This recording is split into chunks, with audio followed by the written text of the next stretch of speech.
Good morning my dear student. आज हम लोग डिस्कस करने वाले हैं सॉइल एक्सप्लोरेशन। पिछले लेक्चर की बात करें तो वहाँ पे मैंने डीप फाउंडेशन के क्वेश्चन करवाए थे, ठीक है। आज हमारा ये सॉइल का लास्ट लेक्चर है। आज सॉइल आपकी एंड हो जाएगी, ठीक है। और यहाँ पे हम लोग सॉइल एक्सप्लोरेशन एक चैप्टर है जो कि आपका एग्ज़ाम में 1-2 क्वेश्चन आ जाता है, ठीक है। तो उसके बारे में हमको यहाँ पे डील करना है। सॉइल एक्सप्लोरेशन का मतलब समझो, जैसे किसी चीज़ को हम लोग एक्सप्लोर करते हैं। एक्सप्लोर का मतलब ये होता है उसके डीप में जाना, उसके प्रॉपर्टी के बारे में डिटेल में जाना, दैट इज़ कॉल्ड एक्सप्लोर, ठीक है। तो सॉइल का एक्सप्लोरेशन का मतलब है उसकी इन्वेस्टिगेशन करना, उनके बारे में डिटेल में पता करना कि सॉइल कैसी है, अंदर उसकी प्रॉपर्टी कैसी है, डेंसिटी कैसी होगी, कमज़ोर है, बियरिंग कैपेसिटी कैसी है। तो एक्सप्लोरेशन का मतलब ये होता है कि हम उसकी प्रॉपर्टीज़ के बारे में डिटेल में एनालिसिस करते हैं before the construction of any structure या फाउंडेशन। उसके पहले जानकारी ले लेते हैं, ठीक है। तो इस चैप्टर के बारे में आज हम लोग पढ़ेंगे कि जो आपका होता है एक्सप्लोरेशन होता है उसमें आपका टेम्परेरी करना है, परमानेंट करना है, या आपको सॉइल में एक्सप्लोरेशन के साथ साथ सैंपल कैसे कलेक्ट करते हैं, डिस्टर्ब है अनडिस्टर्ब सैंपल चाहिए। उसके अलावा आपको यहाँ पे सैम्पलर जब हम निकालते हैं तो सैंपल डिस्टर्ब कैसे निकालोगे, अनडिस्टर्ब कैसे निकल के आता है। तो अनडिस्टर्ब सैंपल हम लोग कैसे वहाँ से निकालते हैं, मतलब ऐसा कौन सा इक्विपमेंट यूज करें ताकि सैंपल अनडिस्टर्ब कंडीशन में निकल के आए। तो सबसे पहले मैं कुछ मेंशन करूँगा यहाँ पे। चैप्टर हमारा है ये, दिस इज चैप्टर जो भी हो, सॉइल एक्सप्लोरेशन। टॉपिक का नाम है सॉइल एक्सप्लोरेशन। पहला पॉइंट यहाँ पे निकल के आता है इंट्रोडक्शन। इंट्रोडक्शन, तो सबसे पहले मैं इंट्रोडक्शन की बात कर लेता हूँ यहाँ पे कि इंट्रोडक्शन में क्या निकल के आता है, उसके बारे में यहाँ पे डील करते हैं, ठीक है। तो पहला पॉइंट ऑफ डिस्कशन हमारा निकल के आता है इंट्रोडक्शन। इंट्रोडक्शन में हम बात करेंगे कि मतलब क्या होता है यहाँ पे सॉइल एक्सप्लोरेशन का, उसके बारे में कुछ पॉइंट हमको मेंशन करने हैं, ठीक है। चल, the knowledge of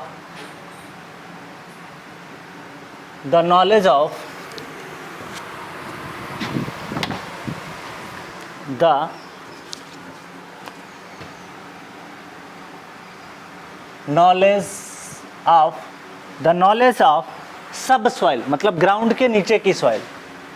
knowledge of सब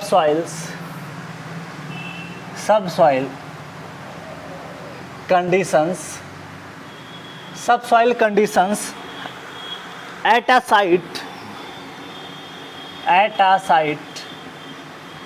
site is a prerequisite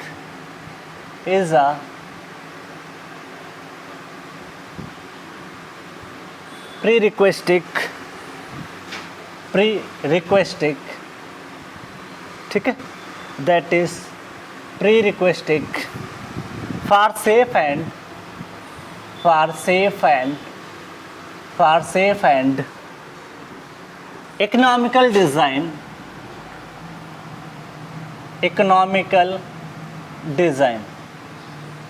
economical design of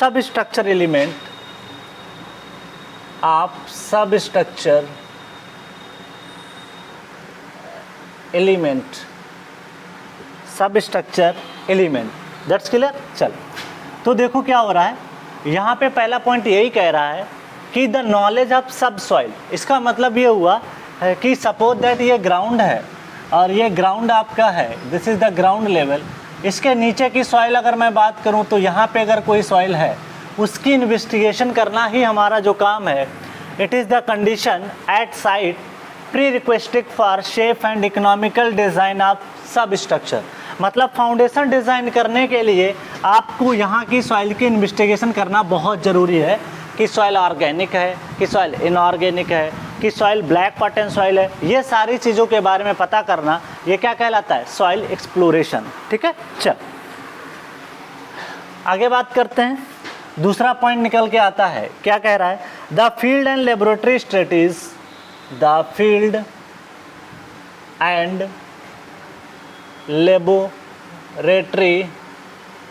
laboratory studies carried out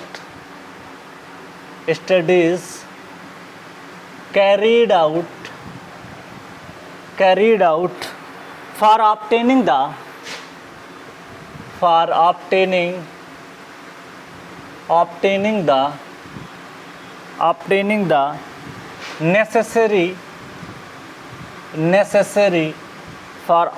the necessary information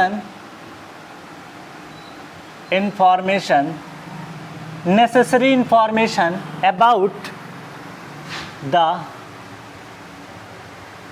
the subsoil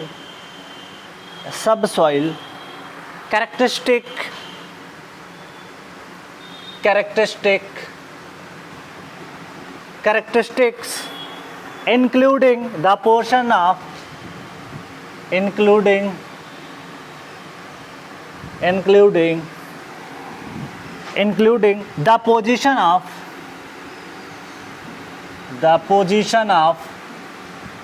the position of groundwater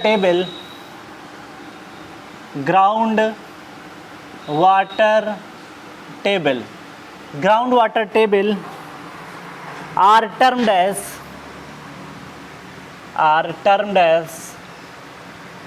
soil exploration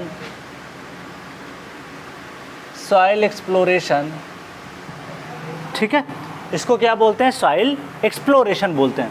तो क्या कह रहा है? Field and laboratory studies carried out.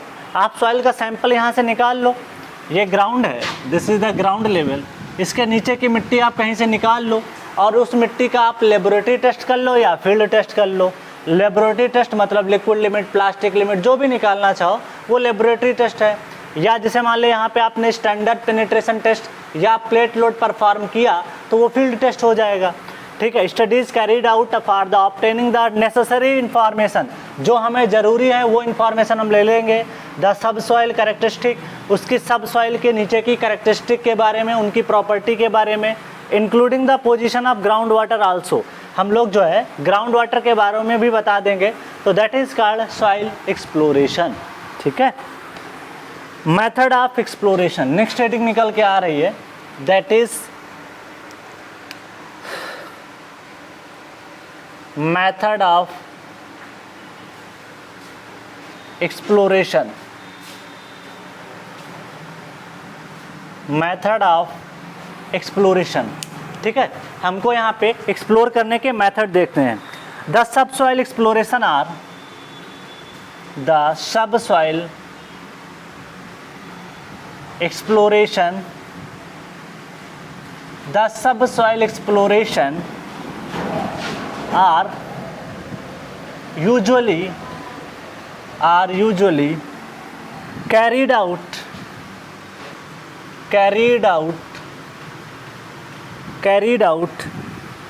in two stages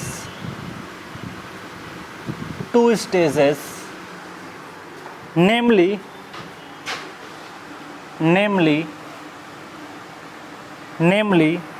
preliminary या तो preliminary test आप perform करोगे and detail investigation and detailed, दो तरीके की हमको एक्सप्लोरेशन करनी पड़ेगी। शुरुआत में प्रारंभिक भी कर सकते हो और उसकी डिटेल्ड एनालिसिस कर सकते हो, एंड डिटेल्ड एक्सप्लोरेशन। क्लियर? चल, अब सबसे पहले आते हैं प्रिलिमिनरी। पहला हेडिंग है प्रिलिमिनरी। ठीक है, चलो इसके बारे में देखते हैं क्या बोल रहा है। एक्सप्लोरेशन, इसके बारे में थोड़ा सा देख लेते हैं। एक ब्रॉड टर्म में आप थ्योरी समझ जाओगे तो फिर आपको डिटेल में मजा आएगा। ये क्या कह रहा है? इट कंसिस्ट ऑफ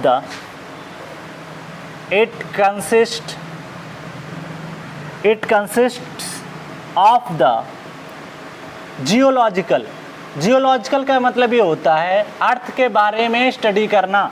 जियोलॉजिकल, जियो का मतलब होता है अर्थ और लॉजिकल का मतलब होता है स्टडी करना। तो दैट इज कॉल्ड जियोलॉजिकल, इसलिए हम लोग एक सब्जेक्ट पढ़ते हैं अलग से, दैट इज कॉल्ड जियोलॉजी। तो it consist of the geological study of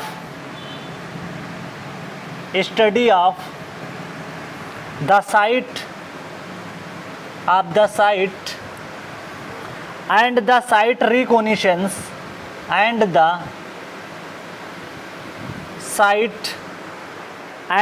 site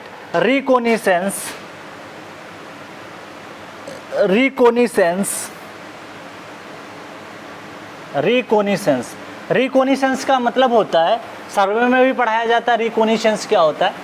सर्वे में ये पढ़ाया जाता है कि जैसे आपको सपोज दैट मैप दे दिया गया, नेचुरल फीचर का कोई मैप दे दिया गया और आपसे बोला जाए, रिकॉग्निशंस का मतलब होता है उस मैप को लो और फील्ड पे जाओ और मैच करा के देखो, ठीक है, कि यही वाला वो आपका एरिया है कि नहीं है जिस एरिया को मैप में दर्शाया गया है, और उसको एक ओवरव्यू ले लो कि ये एरिया की ये बाउंड्री है, उसको चल के एक बार देख लो, दैट इज़ कॉल्ड रिकॉग्निशंस होता है। ठीक है, तो सर्वे में भी इसको पढ़ाया जाता है। क्लियर? चल, recognitions full stop during the site visit, during the site visit, during the site visit, the study of local topography, the study of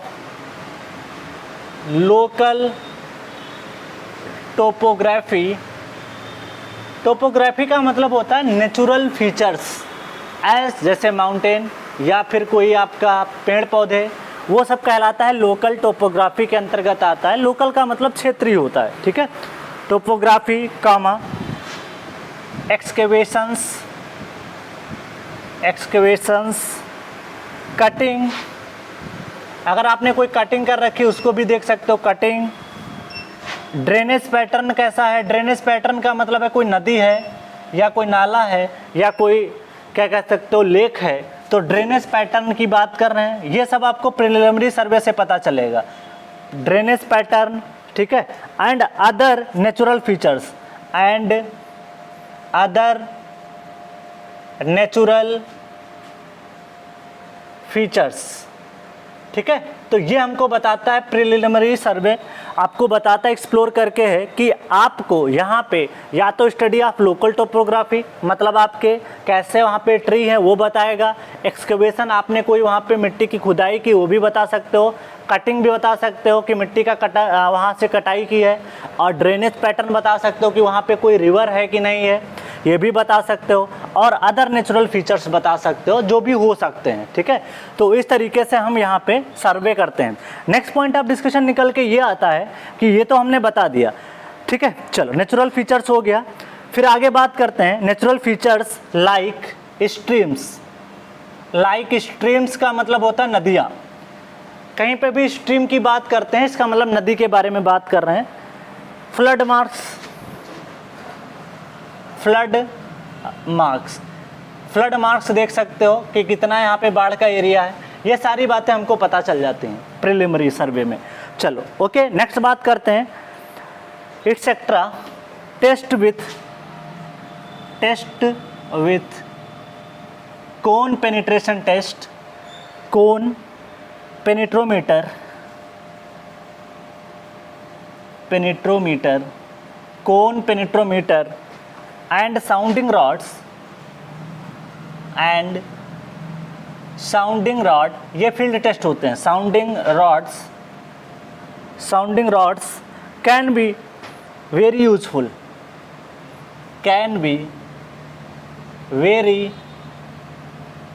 useful.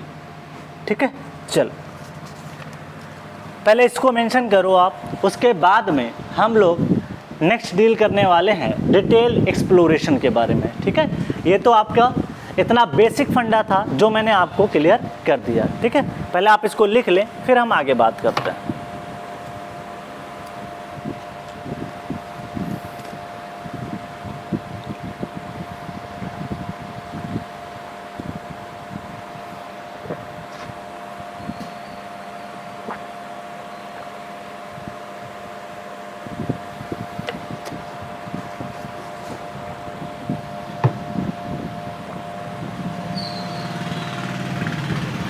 चलो आगे बढ़ते हैं।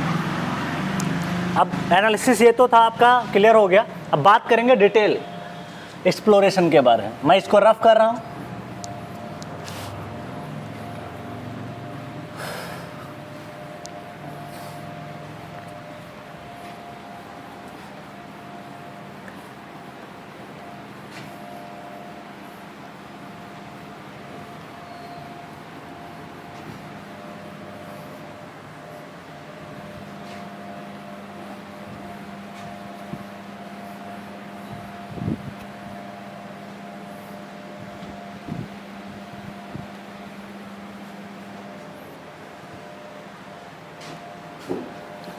नेक्स्ट बात करेंगे डिटेल इन्वेस्टिगेशन के बारे में।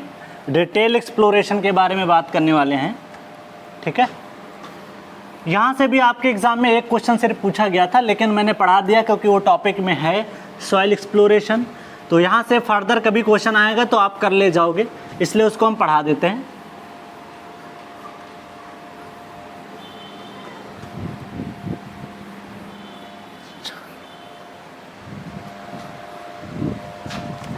नेक्स्ट पॉइंट ऑफ डिस्कशन निकल के आता है डिटेल एनालिसिस के बारे में बात करते हैं।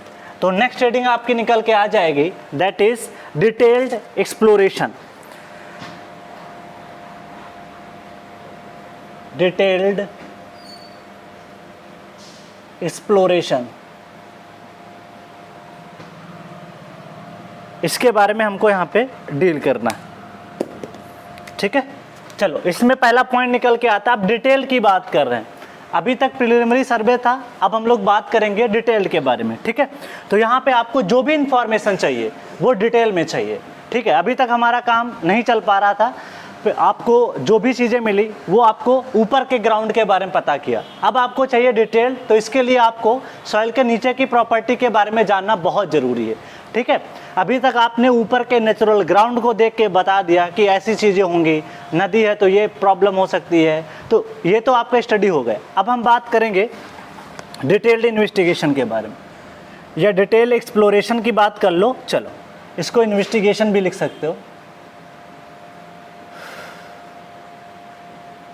आगे बढ़ते हैं।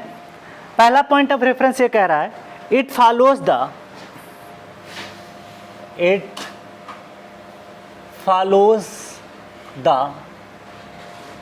preliminary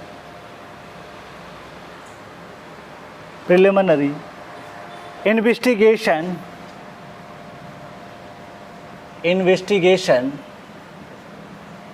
okay, and is normally carried out and is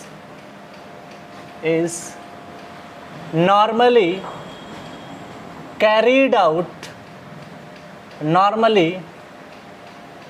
carried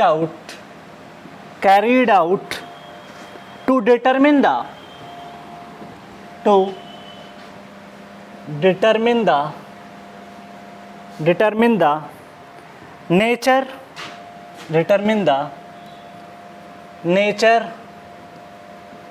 nature, comma, sequence,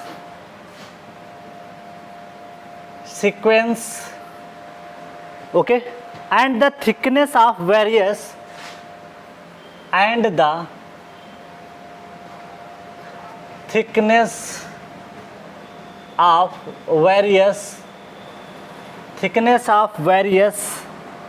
subsoil layers.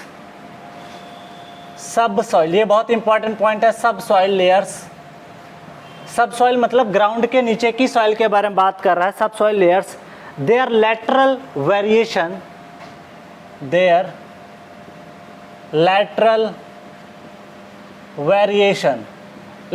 Variation का मतलब देखो, दोनों तरीके से डिटेल एक्सप्लोरेशन में या डिटेल इन्वेस्टिगेशन में हमको डेप्थ के लॉन्ग भी जाना है, सॉइल की प्रॉपर्टी को चेक करना है, और इस डायरेक्शन में भी चेक करना है, लैटरल डायरेक्शन में, इस साइड में भी और इस वर्टिकल डायरेक्शन में। तो दैट इज कॉल्ड आपका सब सॉइल लेयर में वर्टिकली और लैटरल वेरिएशन देखना है, ठीक है। चलो नेक्स्ट बात करते हैं, their physical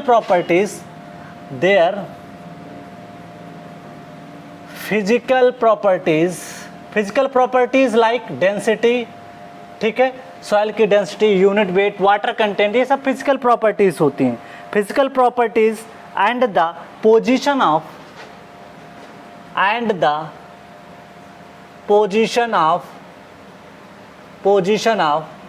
ground water table. हमको ग्राउंड वाटर टेबल की भी जानकारी हमको बताता है डिटेल्ड एक्सप्लोरेशन, ठीक है, ओके। फिर उसके बाद में boring and detailed sampling, next point निकल के आता है, दैट इज ये फर्स्ट पॉइंट है बोरिंग, जैसे बोर करते हैं ना बोर होल, तो that is boring and detail sampling and detailed sampling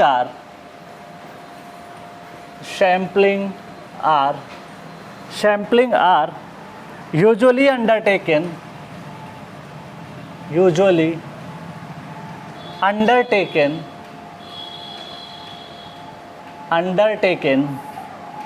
to obtain this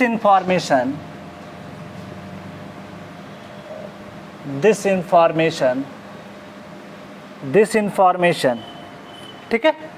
इसके लिए आप क्या करते हो, बोर होल करते हो। बोर होल के थ्रू आप देखते होगे जब बोरिंग कराते हैं गांव में, तो आपने देखा होगा कि जब बोर करते समय पानी जब बाहर निकलता है, या जब हम मशीनरी के थ्रू बोर करते हैं तो नीचे की मिट्टी बाहर निकल के आती है, पानी भी निकल के आता है और मिट्टी भी निकल के आती है, और आप देख के बता देते हो कि अब बलुई मिट्टी आ गई है, कि चिकनी मिट्टी आ गई है, कि पथरीली मिट्टी आ गई है।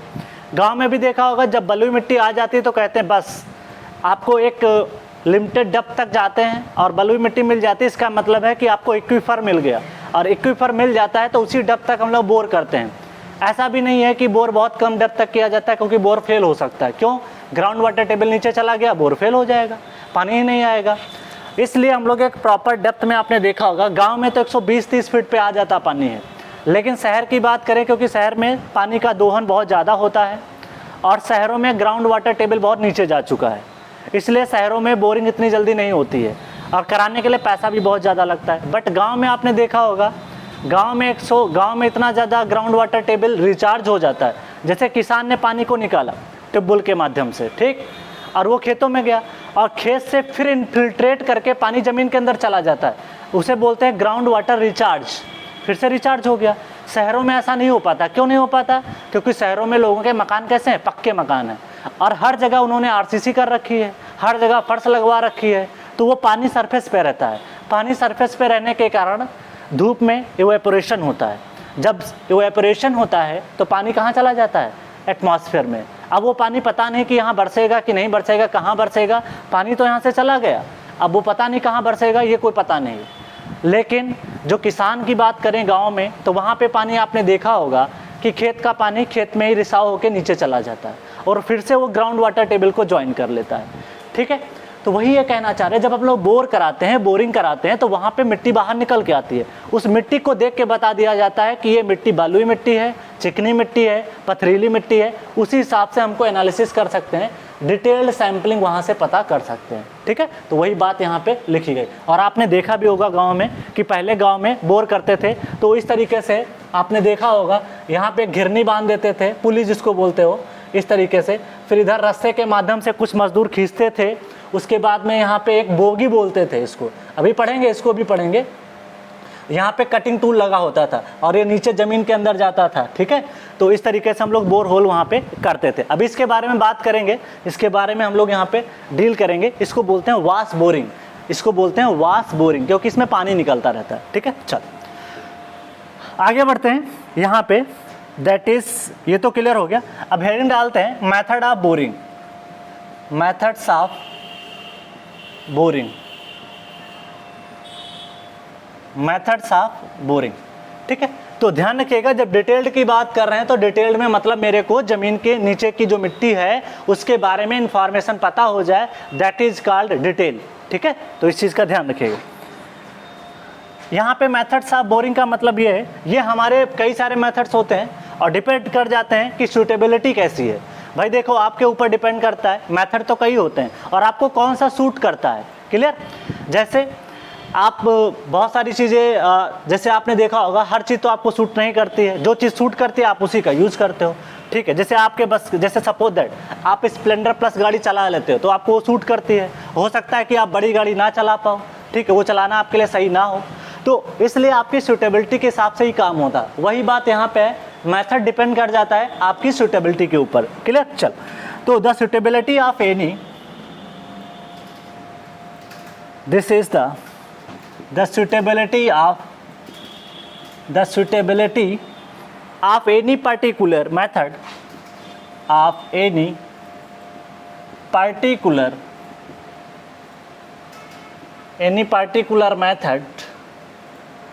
methods of boring depend upon method of boring depends upon,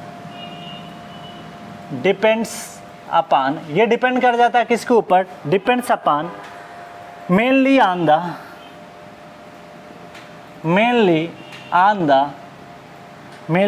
the nature of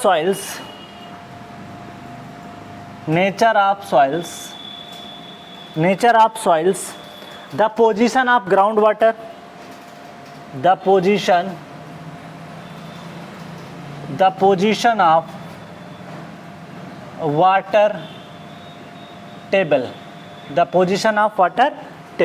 उस पर ये डिपेंड कर जाता है, ठीक है। तो हर मेथड अलग अलग सिचुएशन में लग सकता है।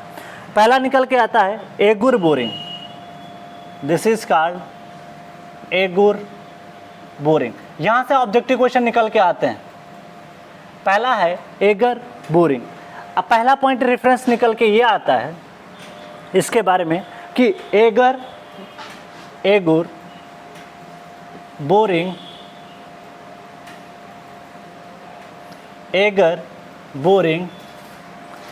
is convenient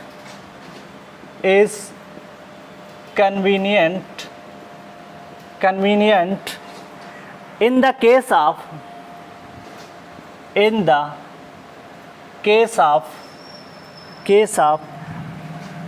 partially saturated, in the case of partially saturated sand,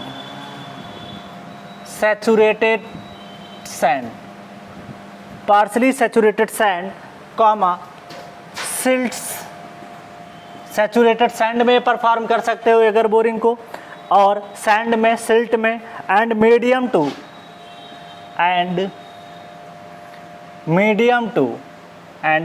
to stiff cohesive soil, medium to stiff cohesive soils.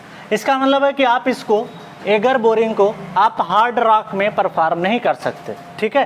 क्यों? ऐसा कारण होगा कुछ ना कुछ ये कि अगर आप एगर बोरिंग से कर सकते हो सकता है जो कटिंग टूल हो, अगर मान ले पथरीली ज़मीन पे करोगे तो वो कटिंग टूल आपका टूट सकता है। इस वजह से आपको परफॉर्म करना पड़ता है किसके ऊपर? देख लो आपके सामने लिखा है सैंडी सॉइल है, पार्सली सैचुरेटेड सैंड है, आपकी स्टिफ सिल्ट्स है, और मीडियम आपकी क्या है? स्टिफ क्ले है। तो ऐसी जगह ये परफॉर्म किया जाता है। क्लियर? चल नेक्स्ट बात करते हैं। दूसरा पॉइंट ऑफ रेफरेंस निकल के आता है auger boring are well suited, auger boring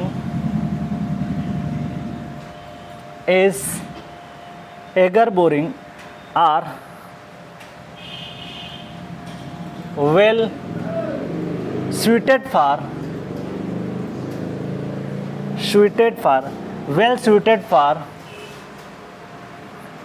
exploration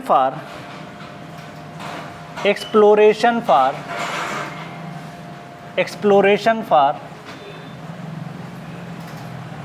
shallow foundation,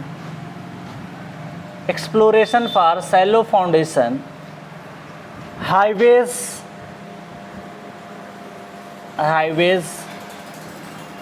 and borrow pits,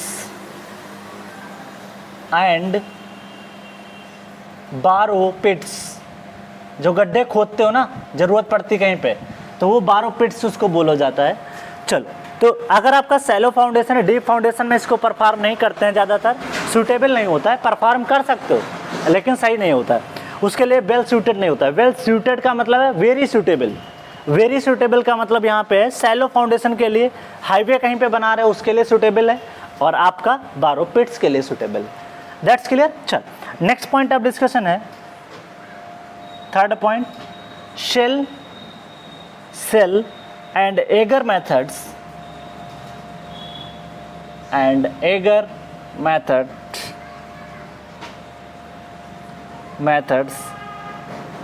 is used widely in India।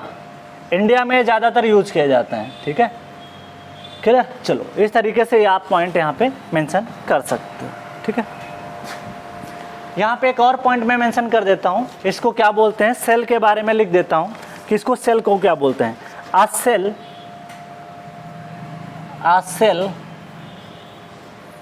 Are also called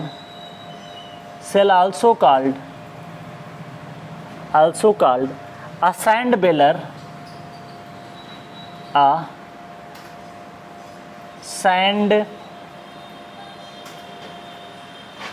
baler, इसको सैंड बेलर भी बोलते हैं। Is a heavy duty pipes, is a heavy duty एक तरीके की pipes होती हैं, heavy duty pipe with a cutting as,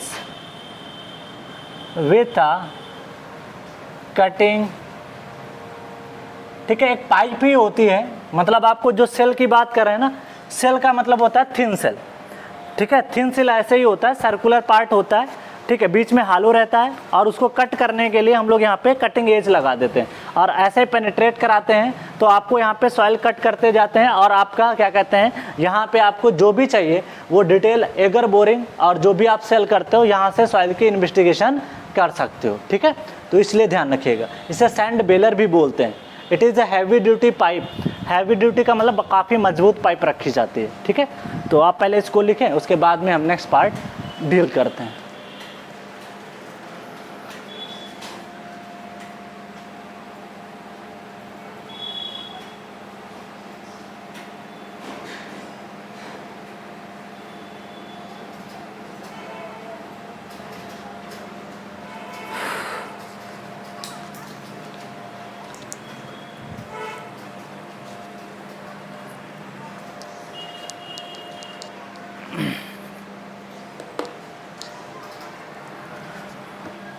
अब मैं इसको रफ कर रहा हूँ क्योंकि मेरे को नेक्स्ट पार्ट डील करना है।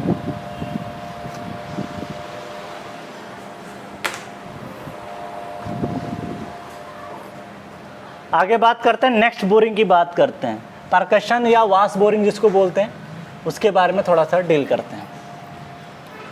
ये इंपॉर्टेंट्स हैं बोरिंग्स, क्योंकि ये आपको फील्ड में भी हेल्प करने वाली हैं, उसके साथ में आपको जो पता होना चाहिए ऑब्जेक्टिव क्वेश्चन के लिए भी।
नेक्स्ट बात करेंगे बोरिंग के बारे में।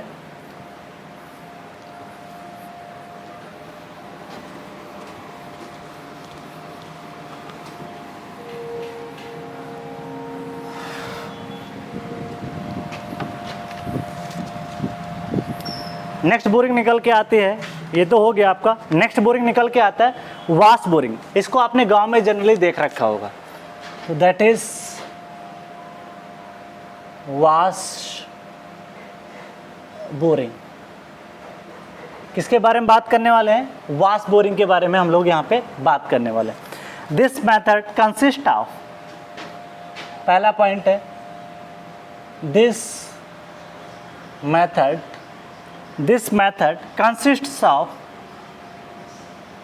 consists of driving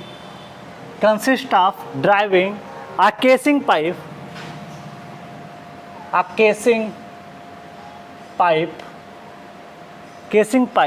usually through a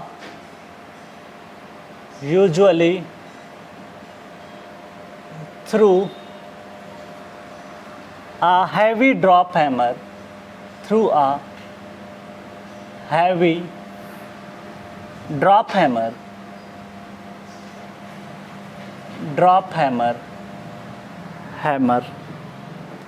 supported on a tripod,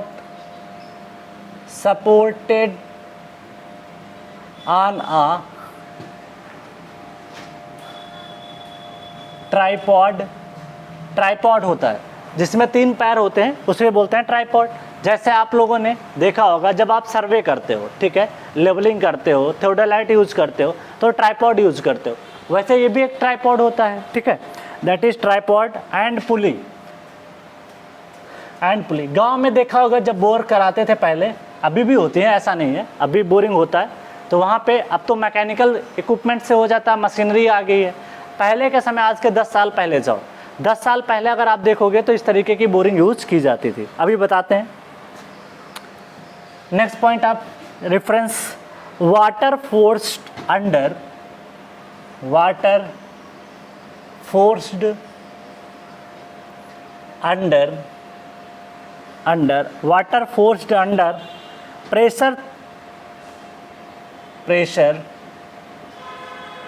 pressure through a hollow drill,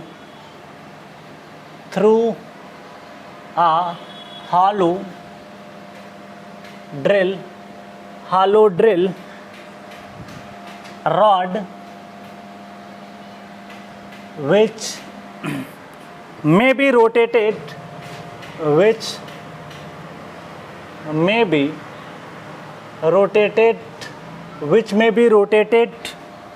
or moved up and down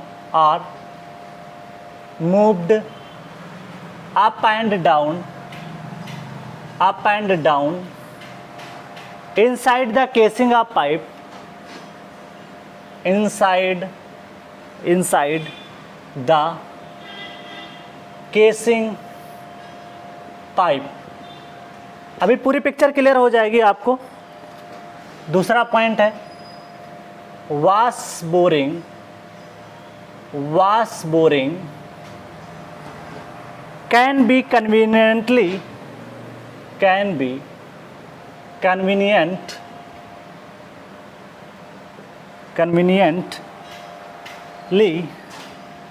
used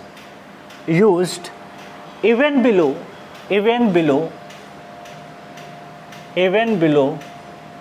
below water table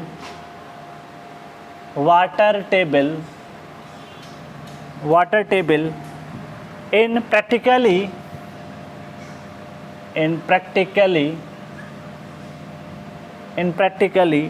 all types of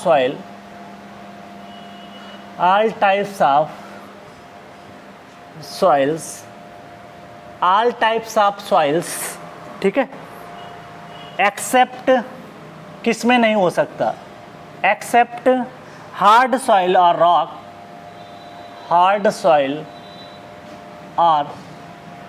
rocks.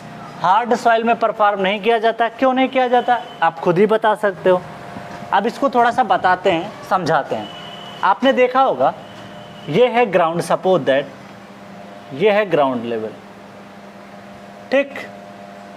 Suppose that आपको एक tubewell लगवाना है और आपको bore कराना है, तो पहले ट्यूबवेल लगाने के पहले बोरिंग बनानी पड़ेगी, तभी आप इरिगेशन कर सकते हो खेतों की।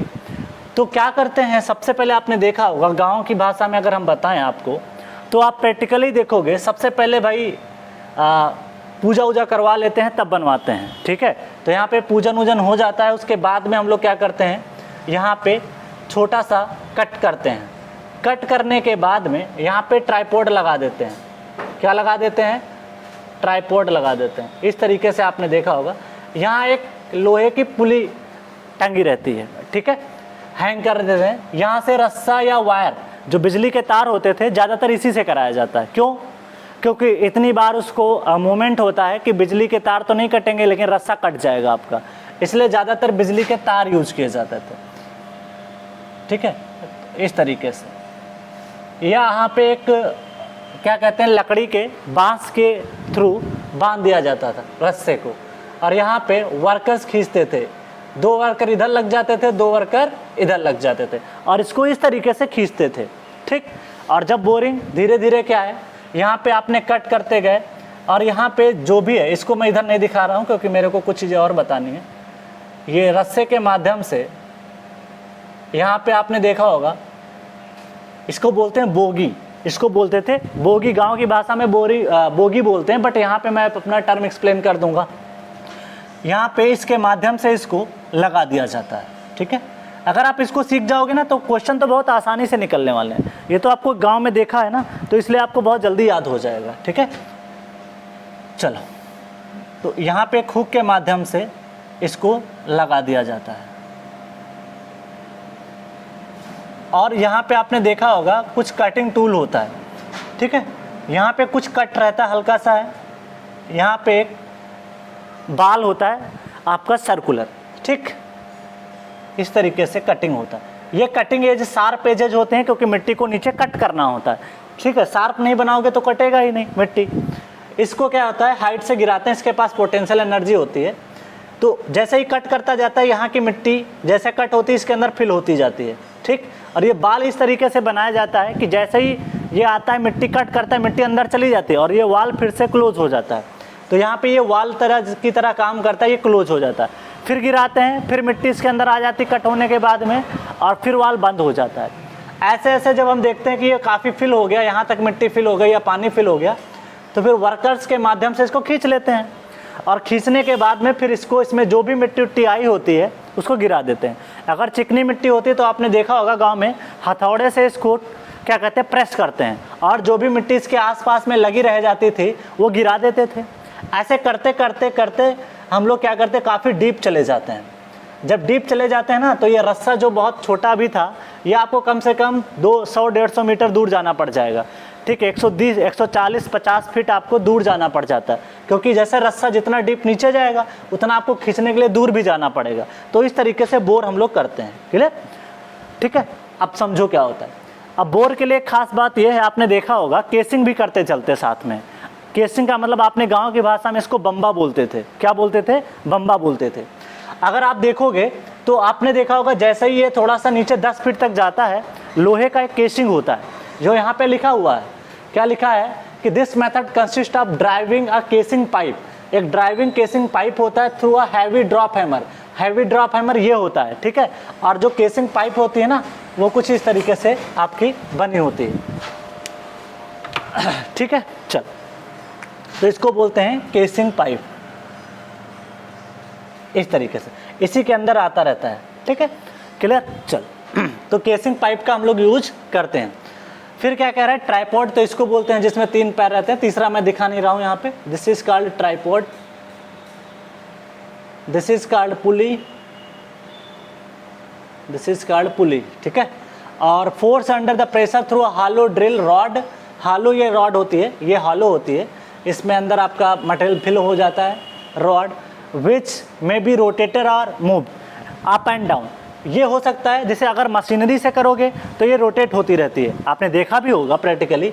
अगर आपको मशीन के से थ्रू कराओगे तो ये रोटेट होता रहता है ऐसे करके, ये मिट्टी कट करता रहता है, रोटेट होके मिट्टी कट करता रहता है। लेकिन जो पुराने समय में करते थे उसमें अप एंड डाउन करते थे। तो दोनों मैंने आपको बता दिया। इनसाइड द केसिंग ऐसा करते रहते हैं। केसिंग क्यों लगाते हैं? क्योंकि आसपास की मिट्टी ना गिरे, इसलिए केसिंग करते हैं, ठीक है। तो एकदम आप अगर सिंपल तरीके से उसको याद रखोगे तो क्वेश्चन आपका क्लियर। दूसरी बात कहते हो हार्ड रॉक के लिए क्यों नहीं यूज कर पाओगे? अगर हार्ड रॉक आ जाती है तो आपने देखा होगा गांव में बोरिंग फेल हो जाती है, बनाते समय ही फेल हो जाती है। क्यों? हार्ड रॉक आ गई, मान ले बहुत नीचे बोल्डर है, बड़ा पत्थर है, तो उसको काटने में आपको वर्कर्स को काफ़ी दिन लग सकता है। हो सकता है आपकी बोरिंग जो 5-6 दिन में होनी चाहिए, हो सकता है 1 हफ्ता, 2 हफ्ता, 3 हफ्ता चली जाए। तो इसीलिए सोच समझ के वहाँ पे ध्यान देना पड़ता है कि कहीं पे अच्छी मिट्टी मिल जाए, वहीं पे बोर कराया जाता है। ऐसा नहीं कि कहीं माउंटेन इलाके में बोरिंग करा रहे हो, कभी नहीं कराओगे। क्यों? बहुत कॉस्ट आ जाएगी, बहुत पैसा लगेगा और आपको मिट्टी भी नहीं मिल पाएगी। आपको मिट्टी कैसी चाहिए? एक्वीफर चाहिए। एक्वीफर में प्रॉपर्टी होती है क्या? परमेबिलिटी एंड पोरोसिटी दोनों होता है। तो अगर मटेरियल आपका पोरस भी है और परमेबल भी है, वहीं पे आप बोर कराते हैं, वहीं उतनी डेप्थ तक जा करके, सपोज दैट आपको यहाँ पे सैंड मिल गई, तो अगर आपको सैंड यहाँ पे मिल गई, ये एक्वीफर है, तो क्या करते हैं, एक प्रॉपर डेप्थ पे जा करके, ज़्यादातर ऐसा तो नहीं कभी करते, मान लिया सैंड आपको शुरुआत में मिल गई, 10 फीट पे 20 फीट पे आपको सैंड मिल गई, तो कभी भी बोरिंग वहीं पे ख़त्म नहीं करते हैं, क्योंकि मुझे पता है कि वाटर टेबल डाउन करेगा, इसलिए बोरिंग को प्रॉपर डेप्थ भी दे देते हैं। कम से कम 130-40 फुट अंदर जाता है बोरहोल, और 130-40 फुट जाने के बाद में हम लोग क्या करते हैं, अगर मेरे को सैंड मिलती है तब हम जा करके अपना काम ख़त्म करते हैं। तो ध्यान रखिए, गांव में अगर आपने देखा होगा तो प्रैक्टिकली इस चीज़ को बहुत अच्छे से ऑब्जर्व कर सकते हो। अगर आप चीज़ों को प्रैक्टिकली पढ़ोगे ना, तो ये सिविल इंजीनियरिंग में कुछ भी नहीं है, बहुत आसानी से आप समझ सकते हो। ठीक है, तो आपको मैंने बोर होल यहाँ पे समझा दिया, वास्ट बोरिंग क्या होती है उसके बारे में हमने यहाँ पे क्लियर कर दिया। नेक्स्ट निकल के आता है परकशन बोरिंग। तो दूसरी बात है, हार्ड क्यों नहीं करते ये भी नहीं बताया। देखो ये जो है ना कटिंग टूल, अगर हार्ड होगा तो वो टूट भी सकता है, तो उसकी जो एजेस है ना, शार्प एजेस, वो भी टूट जाएंगी, इसलिए हार्ड रॉक पे परफॉर्म नहीं करते हैं। ऐसी चीज़ पे परफॉर्म करोगे जो आसानी से कट सके, जैसे सैंड है, सिल्ट है, क्ले है, इस पे परफॉर्म करते हैं। ठीक है, चलो नेक्स्ट निकल के आता है थर्ड पॉइंट, परकशन। परकशन, परकुशन बोल दो, परकशन बोल दो, बोरिंग। ठीक है, this is the only method, this is the only method, this is the only method suitable for drilling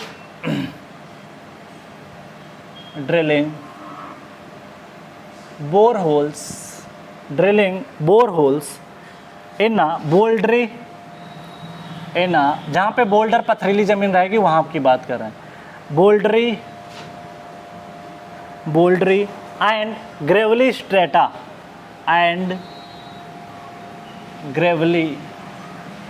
strata, ठीक है, ध्यान रखिएगा। तो अगर आपको पास, देखिए इसके दो पहले जो मेथड हमने पढ़े उसमें आप परफॉर्म नहीं कर सकते थे, बट ये जो परकशन मेथड है, इसमें आप परफॉर्म कर सकते हो, जहाँ पे ग्रेवल पथरीली ज़मीन है तो उसके लिए सूटेबल होता है। तो कौन सा मेथड, देखिए डिफरेंट मेथड क्यों पढ़ने पड़े, तो देखा गया कि फील्ड की सिचुएशन के अकॉर्डिंग काम करना पड़ता है, आपकी सॉइल कैसी है उस पर डिपेंड कर जाता है। चलो नेक्स्ट आता है, लास्ट बोरिंग है हमारी, दैट इज रोटरी बोरिंग। इसमें क्या होता है, रोटेट होता रहता है। रोटरी बोरिंग और रोटरी बोरिंग और rotary drilling is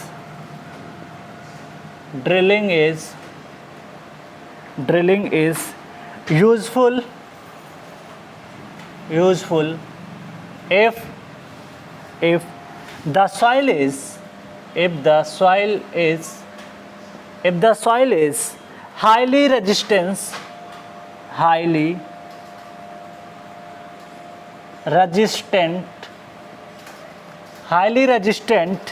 to aguring, जिसमें एगुर बोरिंग ना कर सको उसके लिए कौन सा अप्लाई करोगे, रोटरी बोरिंग अप्लाई करोगे। तो जिसमें एगुरिंग परफॉर्म नहीं कर सकते उसके लिए है। और वाश बोरिंग, तो जहाँ पे वाश बोरिंग परफॉर्म नहीं कर सकते या एगुर परफॉर्म नहीं कर सकते, मतलब एगुर बोरिंग से परफॉर्म नहीं कर सकते या वाश बोरिंग परफॉर्म नहीं कर सकते, वहाँ पे आपको रोटरी यूज़ करना पड़ेगा। ठीक है, रोटेट करके हम लोग पत्थर को तोड़ देते हैं। Clear, rotary methods, full stop. This method can also, next point है, this method this method can also be used in case of sand and clay. अब देखिए इसका मतलब ये बड़ा इंपॉर्टेंट पॉइंट है कि अगर हम हार्ड रॉक को परफॉर्म कर सकते हैं तो स्मूथ वाला तो काम हमारा बहुत आसानी से हो जाएगा। इसलिए ये मेथड आपका सूटेबल हो जाता है सैंड और क्ले के लिए, आप आसानी से परफॉर्म कर सकते हो। ठीक है, चलो तो आप पहले इसको नोट डाउन करें, फिर हम आगे बात करते हैं।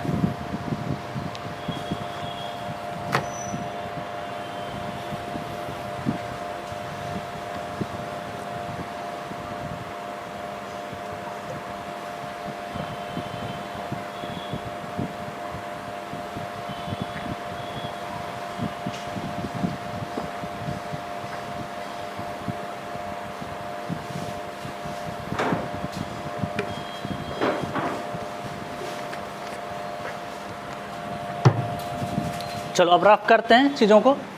नेक्स्ट डिस्टर्ब करेंगे हम लोग यहाँ पे डिस्टर्ब सैंपल, अनडिस्टर्ब सैंपल के बारे में बात करेंगे। देखिए ये आपका डिटेल इन्वेस्टिगेशन से आपने बोरिंग के टाइप पढ़ लिए। अब हम लोग जो बात करने वाले हैं यहाँ पे डिस्कस करेंगे कि आपको सैंपल जो ऑब्टेंड करना है, क्योंकि हम लोग इन्वेस्टिगेशन कर रहे हैं तो यहाँ पे सैंपल आपको डिस्टर्ब, अनडिस्टर्ब, इस सब के बारे में हम लोग यहाँ पे बात करने वाले हैं।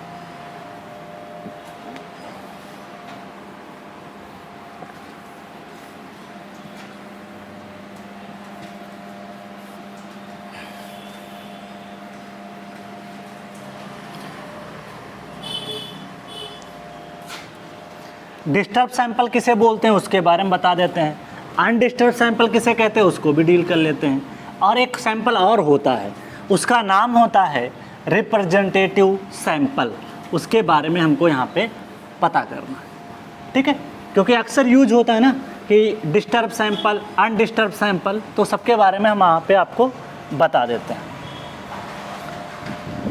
ठीक है,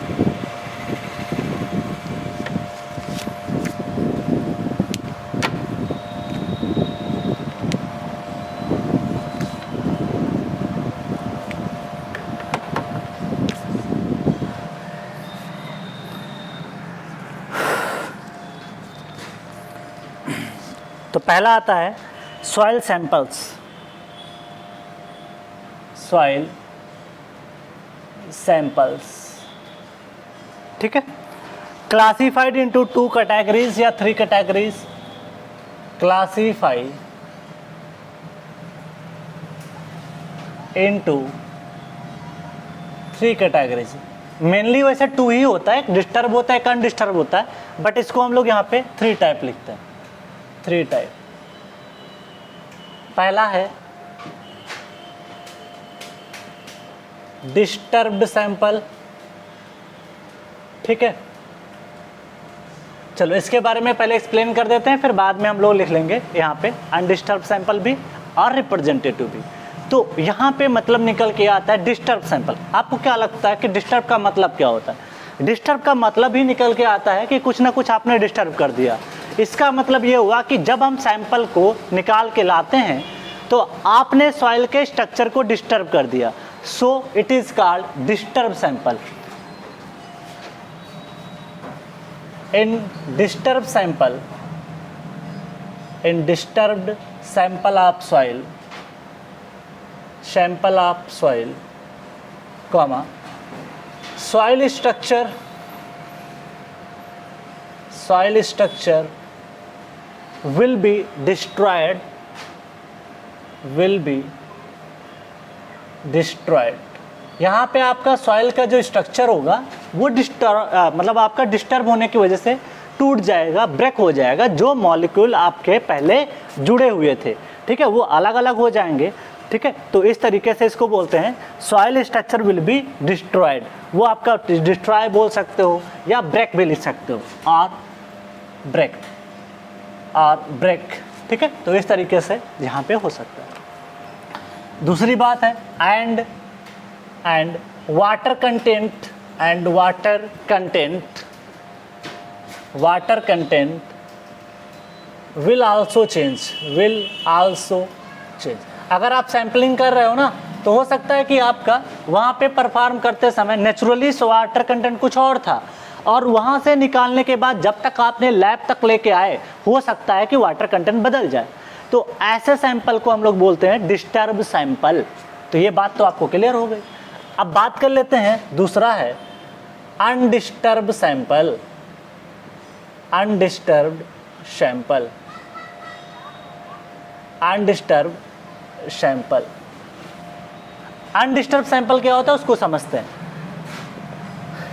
ठीक है। In this sample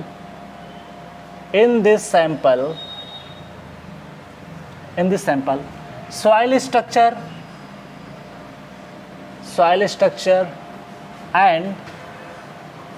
and water content will not change,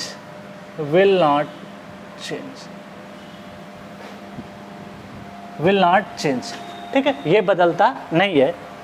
will not change with time। Time के साथ में आपने, मतलब टाइम का मतलब यहाँ पे ये है कि आपने सैंपल को कहाँ से निकाला, जो भी फील्ड है, नेचुरल ग्राउंड है, और लैब तक लेके आए, तो उस टाइम की बात कर रहा है। फिर एक और टर्म निकल के आता है रिप्रेजेंटेटिव सैंपल। इसके बारे में भी पता होना चाहिए।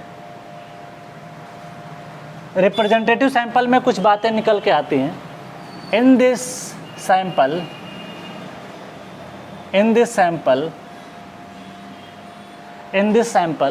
soil structure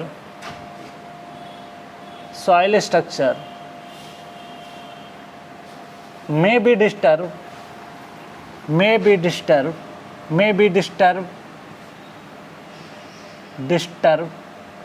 or destroy और break, कुछ भी लिख सकते हो। but water content will not change,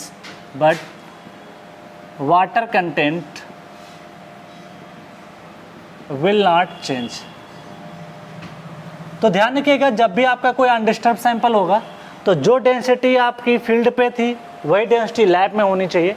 this is called undisturb sample. तो वाटर कंटेंट, सॉइल की यूनिट वेट या डेंसिटी, और सॉइल का स्ट्रक्चर, ये सारी चीज़ें अगर मेंटेन होते हैं तो उसे बोलते हैं अनडिस्टर्ब सैंपल। That's clear. तो यहाँ पे मैंने डेंसिटी को मेंशन नहीं किया, तो ध्यान रखिएगा, यहाँ पे आपके पास कहीं पे स्पेस हो तो आप लिख सकते हो डेंसिटी डज नॉट चेंज। यहाँ पे डेंसिटी चेंज नहीं होना चाहिए, बट डिस्टर्ब में क्या हो जाएगा, डेंसिटी चेंज। तो ध्यान रखिएगा। तो ये बातों का मतलब आपको क्लियर होना चाहिए, ठीक है। चल, दूसरा नेक्स्ट पॉइंट यहाँ पे निकल के आता है, एक नोट पॉइंट करके मैं लिख देता हूँ। This is note point. A thin walled sampler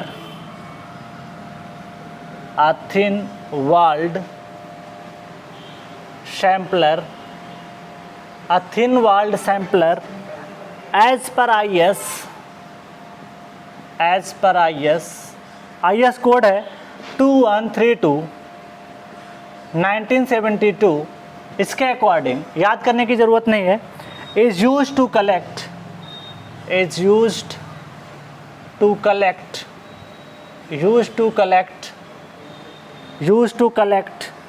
the undisturbed sample,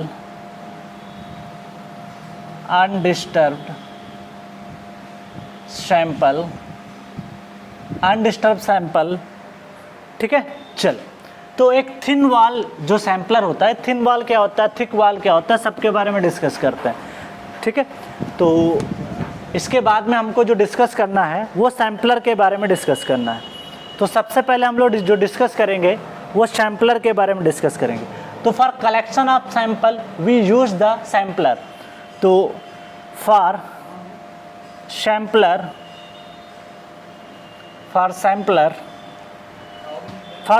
collection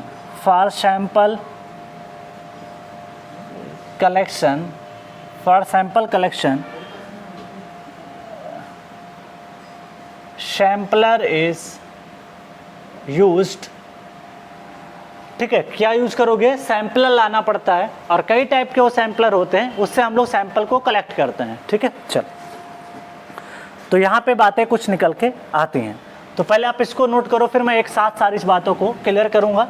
यहाँ पे कुछ ऐसे टर्म हैं जो टेक्निकल पूछे जाते हैं एग्जाम में, तो आप पहले इसको नोट डाउन कर लें, फिर हम आगे बात करते हैं।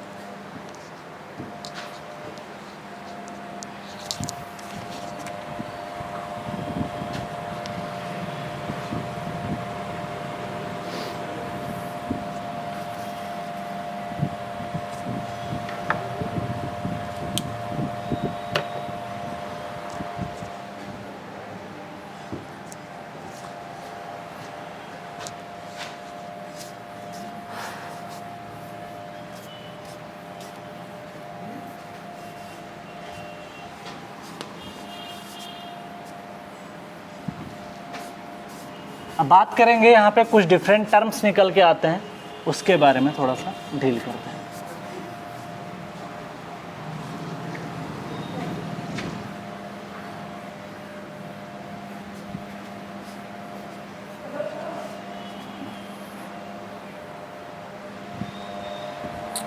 नेक्स्ट पॉइंट ऑफ डिस्कशन निकल के आता है, हमको सैंपल जब कलेक्ट करना है, यहाँ पे सैंपलर यूज़ करना पड़ता है। अब उसी के बारे में हमको यहाँ पे डील करना है, ठीक है। चल, तो कुछ सैंपलर ऐसा होता है, मैं डायग्राम बना रहा हूँ,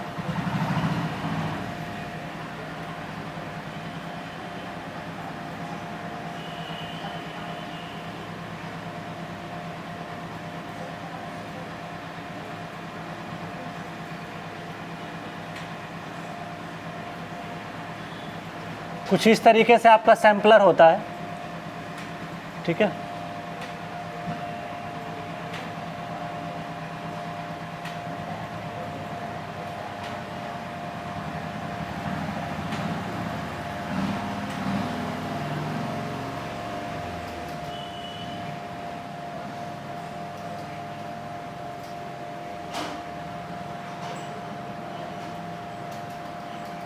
दिस इज द सैंपलर, ठीक है।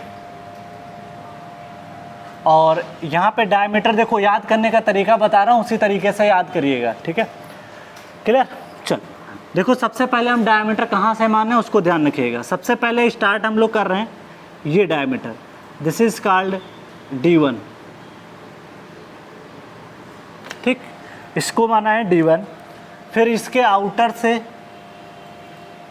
और इसके आउटर तक हमने माना है D2। तो बता देते हैं, जिस तरीके से हमने माना उसी तरीके से आपको मानना है। पहले D1, फिर D2, फिर ये जो डायमीटर है दिस इज D3, ठीक। और सबसे लास्ट की जो वॉल है outer to outer, this is called D4। ये है आपका सैंपलर। इस तरीके से याद करोगे तो आपको याद हो जाएगा, ठीक है। चल, इसको बोलते हैं, ये जो पॉइंट है यहाँ पे इंटरनल, इसको बोलते हैं inside clearance. This is called inside clearance, ठीक है। और ये जो पॉइंट बाहर का होता है इसको बोलते हैं आउटसाइड क्लियरेंस, आउटसाइड क्लियरेंस, ठीक है। ये कटिंग टूल्स होते हैं, ये आपके शार्प रखे जाते हैं ताकि आपका सैंपल जो है वो आपका कैसा मिले, थिन रखा जाता है, ताकि आपको किसी भी सैंपल को कट करना है तो आपको अनडिस्टर्ब सैंपल आना चाहिए। एग्जांपल दिखाता हूँ। एग्जांपल ऐसे समझो, आपको एक चाकू दिया जाता है जिसकी धार आपकी शार्प है, और एक चाकू दिया जाता है जिसकी जो आपकी जो कटिंग एज है वो थोड़ा सा थिकर है, और दोनों से कट करके देख लेना किसी भी चीज़ को, तो आपको पता चल जाएगा। सपोज दैट आपको किसी चीज़ को कट करना है, तो अगर शार्प आपका एजेज होंगे चाकू में तो वो बहुत जल्दी कट हो जाएगा, लेकिन वही चाकू आपका जिसकी धार नहीं है, काफ़ी थिकर उसका शार्प एजेज है, सॉरी जो उसका एज है वो आपका कटिंग वाला थिकर है, ठीक है। तो आप देखोगे कि उस चीज़ को, जिस चीज़ को आप कट कर रहे होगे उसको डिस्टर्ब कर देते हैं, वो सही से कटता नहीं है। तो इसलिए ध्यान रखिएगा, हमको क्या रखना पड़ता है, हमको यहाँ पे शार्प एजेस रखनी पड़ती हैं ताकि आपको आसानी से कट किया जा सके। तो वही चीज़ मैं बताना चाह रहा हूँ कि ये जो एजेस है ना वो शार्प रखी जाते हैं, क्लियर। चल, तो यहाँ पे कुछ टर्म आते हैं जिनको मैं लिख देता हूँ। सबसे पहला आता है D1। D1 जो है इनसाइड डाया, वेयर इनसाइड, देख सकते हो this is the inside, this is inner part, तो this is inside dia of cutting edge, cutting edge, या इसका दूसरा नाम होता है ड्राइव शू। नेक्स्ट निकल के आता है D2। D2 है outside dia cutting edge, outside dia cutting edge, ठीक है, ये इसको भी बोलते हैं ड्राइव शू, ठीक है। This is called outside dia, आप देख सकते हो दिस इज कॉल्ड आउटसाइड, क्योंकि आउटर टू आउटर एज में है। नेक्स्ट निकल के आता है D3, this is inside dia, ये पता होना चाहिए आपको टर्म, क्योंकि एग्जाम में ये टर्म ही मिलेंगे आपको। Inside dia of sampling tube, ये ट्यूब है ना, एक तरीके से हालो ट्यूब होती है, इसलिए इसको नाम पड़ गया सैम्पलिंग ट्यूब। D4 जो टर्म है outside dia of sampling, outside dia of sampling tube, क्योंकि सैंपल इसमें कलेक्ट होता है इसलिए इसका नाम पड़ गया सैम्पलिंग ट्यूब। देख सकते हो ना, जब सैंपल कट करोगे ना तो सैंपल इसी के अंदर आएगी, ये जो सॉइल है ना यहाँ पे आ जाएगी, इसलिए इसका जो है आउटसाइड डायमीटर है, दिस इज कॉल्ड D4, ठीक है। चल अब यहाँ पे कुछ टर्म्स हैं जिनके बारे में बात कर लेते हैं, जो बहुत इंपॉर्टेंट है, एग्जाम में पूछे जाते हैं। सबसे पहला टर्म आता है this is called area ratio, इसको जो डिनोट किया जाता है एरिया रेशियो को, दैट इज AR से डिनोट किया जाता है, ठीक। इसका जो फार्मूला निकल के आता है this is the D2 square, क्योंकि ये एरिया की बात कर रहा है इसलिए स्क्वायर का टर्म यूज होगा, D2 square upon D1 square. तो इस तरीके से this is called area ratio, मतलब D2 और D1 का स्क्वायर कर दो और डिफरेंस ले लो, उसको बोलते हैं एरिया रेशियो, ठीक। इनटू 100% में डिनोट करते हैं, तो इसको 100 से मल्टीप्लाई कर देते हैं। इस पे भी आपके एग्जाम में ऑब्जेक्टिव क्वेश्चन आ सकता है, ठीक है। तो this is the area ratio. इसकी कुछ वैल्यूज़ हैं जो अक्सर एग्जाम में पूछ ली जाती हैं। जैसे फर्स्ट वैल्यू इसकी ये निकल के आती है कि सेंसिटिव क्ले के लिए जो एरिया रेशियो होना चाहिए वो less than or equal to 10% होना चाहिए, less than or equal to 10% for sensitive क्लेस।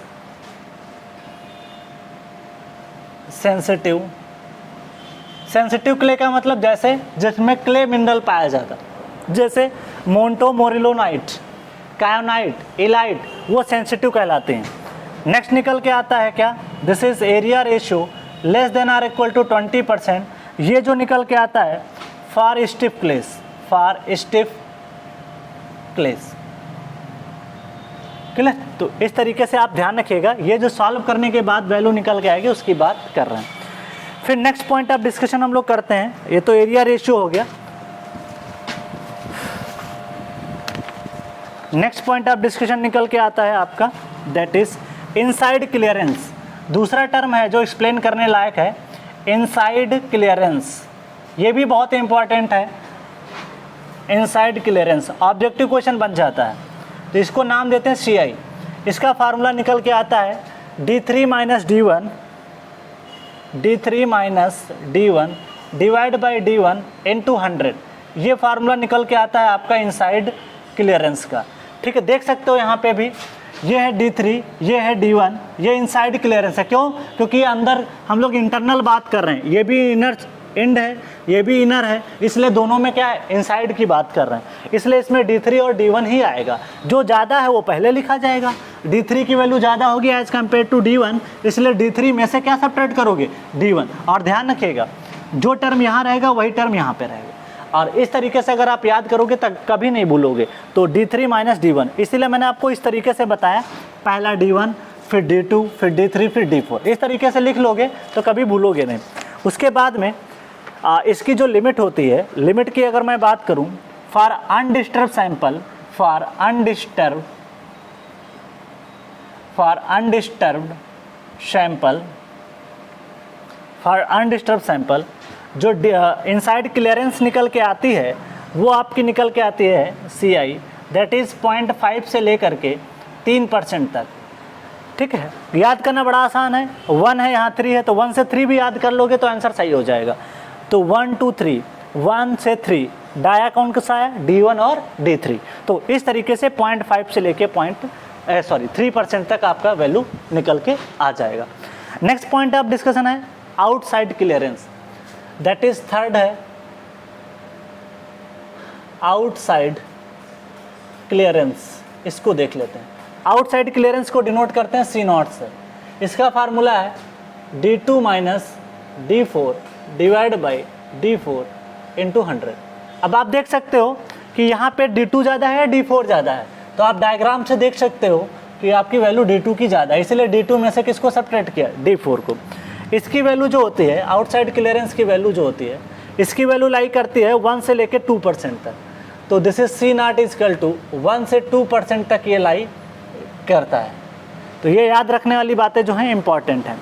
Next बात करते हैं फॉर थिक वॉल। नोट करके एक पॉइंट मेंशन कर देता हूँ, IES में इन पे क्वेश्चन पूछ रखे हैं और आपके एग्जाम में भी आने के चांसेस हैं।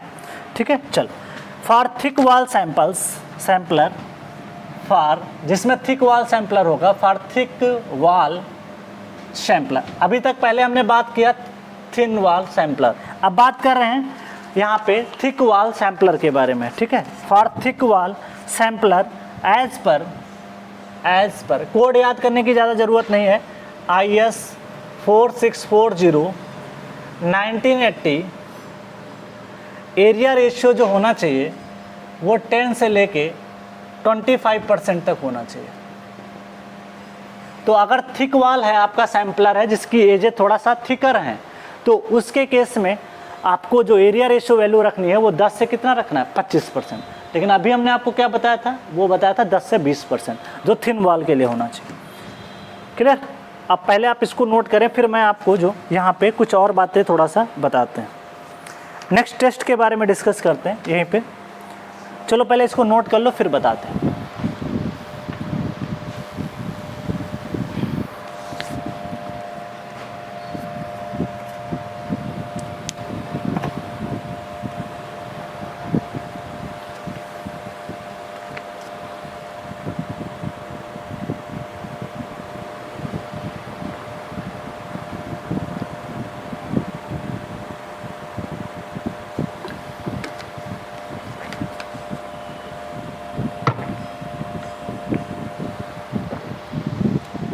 चलो अब इसको रब करते हैं।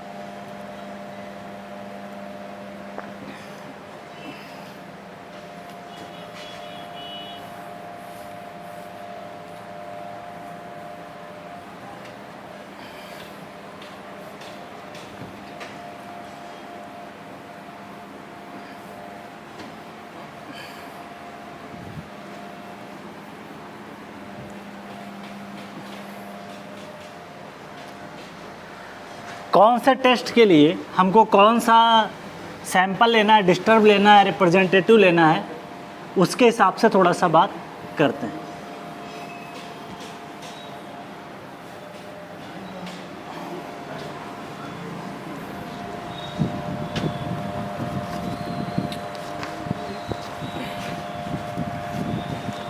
चलो डिस्कस करते हैं ये types of soil samples,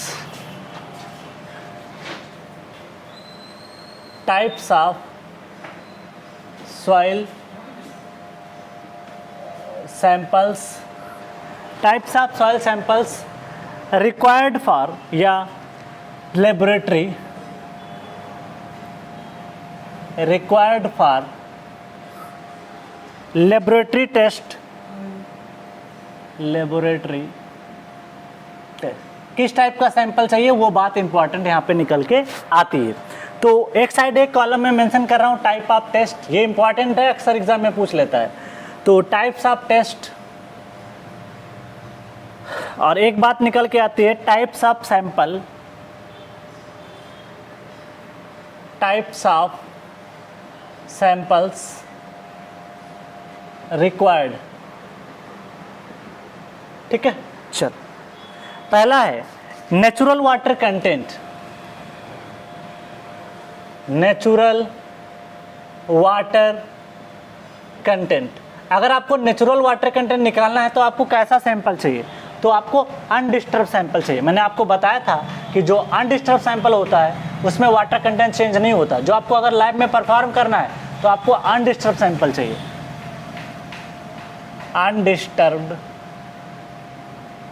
undisturbed sample. ठीक है, चल। अगर आपको डेंसिटी निकालना है, डेंसिटी बोल दो या यूनिट वेट बोल दो, डेंसिटी और यूनिट वेट, तो इसके केस में भी आपको जो सैंपल चाहिए वो अनडिस्टर्ब चाहिए, अनडिस्टर्ब सैंपल। नेक्स्ट बात करते हैं स्पेसिफिक ग्रेविटी। अगर आपको निकालना है, थर्ड पॉइंट, स्पेसिफिक ग्रेविटी आपको पता है, स्पेसिफिक ग्रेविटी। ठीक है, स्पेसिफिक ग्रेविटी पिग्नोमीटर से निकालते हैं, आपने पढ़ा था। इसके लिए आप या तो रिप्रेजेंटेटिव यूज कर सकते हो या तो आप अनडिस्टर्ब यूज कर सकते हो। इसमें दोनों ऑप्शन है, रिप्रेजेंटेटिव और अनडिस्टर्ब सैंपल, अनडिस्टर्ब्ड हो सकता है। ठीक है, अब रिप्रेजेंटेटिव क्या होता है मैंने आपको बताया था, इसमें सॉइल का स्ट्रक्चर तो डिस्टर्ब हो जाता है। और आपने देखा भी था कि जब हम लोग परफॉर्म करते हैं स्पेसिफिक ग्रेविटी टेस्ट तो वहाँ पे आपने देखा था कि सॉइल डिस्टर्ब ले सकते हैं। ठीक है, तो इस चीज़ का थोड़ा सा आप ध्यान रखिएगा, क्योंकि पिग्नोमीटर में पुटअप करना होता है तो वो डिस्टर्ब तो हो ही जाएगी, इसलिए वहाँ पे रिप्रेजेंटेटिव आप क्या कर सकते हो, यूज कर सकते हो। फोर्थ निकल के आता है, फोर्थ पॉइंट निकल के आता है Atterberg limits, Atterberg's limits, Atterberg limits.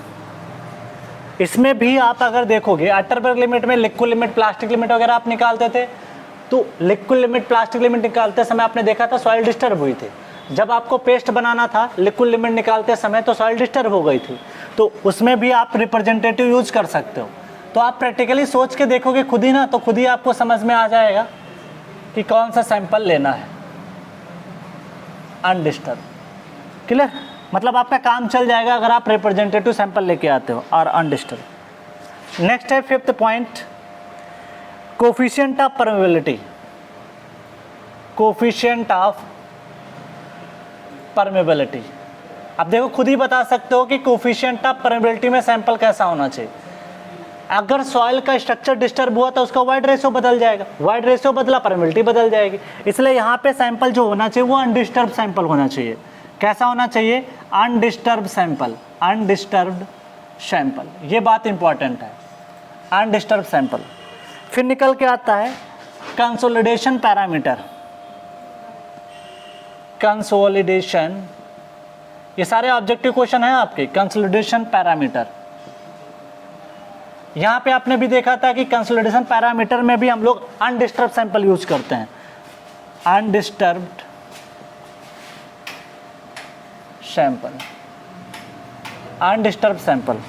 और उसके बाद में शियर स्ट्रेंथ पैरामीटर जो निकल के आता है, shear strength parameter, shear strength parameter, इसमें भी जो है अनडिस्टर्ब।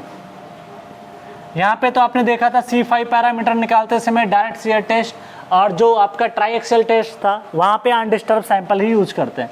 तो ये आपके 7 ऑब्जेक्टिव निकल सकते हैं यहाँ से। तो इस तरीके से आप इनको यहाँ पे ध्यान रखिएगा। ठीक है, चल।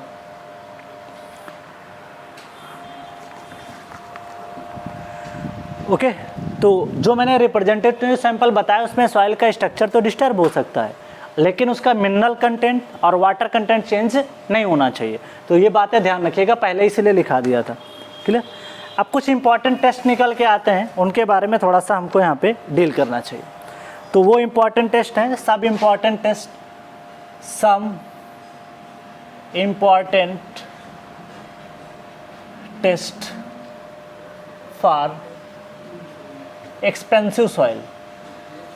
एक्सपेंसिव सॉइल मतलब जैसे ब्लैक कॉटन सॉइल वगैरह है ना, तो उसके लिए आपको ये टेस्ट परफॉर्म करने पड़ सकते हैं फील्ड के ऊपर।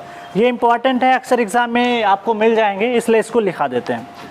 पहला टेस्ट है फ्री स्वेल टेस्ट। अब ब्लैक कॉटन सॉइल जो अगर होगी तो स्वेलिंग श्रिंकेज की प्रॉपर्टी होती है, इसलिए हम कौन सा टेस्ट परफॉर्म करेंगे, इसके ऊपर स्वेलिंग टेस्ट परफॉर्म करेंगे। इस टेस्ट को परफॉर्म करने के लिए this is performed by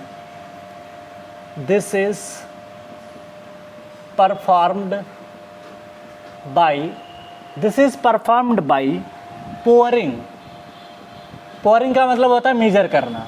this test is performed by pouring slowly 10 cc of dry soil. मतलब हम लोग यहाँ पे आपको ये टेस्ट परफॉर्म करने के लिए 10 सेंटीमीटर क्यूब आपको वॉल्यूम में ड्राई सॉइल लेना है। पासिंग थ्रू और ये 425 माइक्रोन से पास करनी चाहिए, क्योंकि सॉइलिंग टेस्ट है। सॉइलिंग टेस्ट किस में होता है? फाइन ग्रेन सॉइल में होता है, ना ग्रेवल में अकर होता है ना सैंड में अकर होता है। किस में अकर होता है? फाइन सॉइल में। तो किससे पास होनी चाहिए? क्ले में ज़्यादातर अकर होता है, क्ले या सिल्ट में, तो उसका साइज 425 माइक्रोन के आसपास होना चाहिए। ठीक है, चल ओके, 425 माइक्रोन शीव, तो इसको ध्यान रखना है। into a 100 centimetre into a 100 cc graduated cylinder.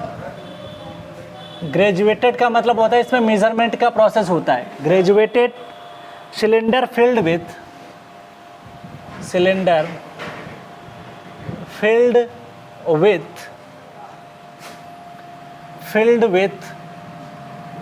With water. ठीक है, तो इसको उससे पहले पास करा लेते हैं ड्राई सॉइल को, फिर इसमें क्या करते हैं, एक 100 cc का आपका ग्रेजुएटेड सिलेंडर होता है, सिलेंड्रिकल होता है, उसमें हम इसको डाल देते हैं मिट्टी को है। ठीक है, okay, full stop. The volume of the swelled soil,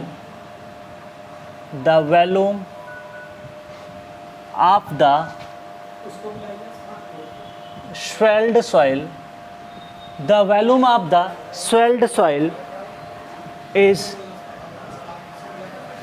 read after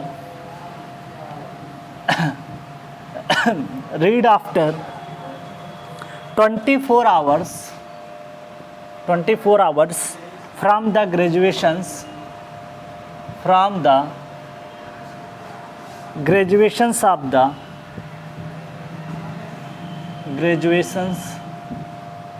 of the cylinder.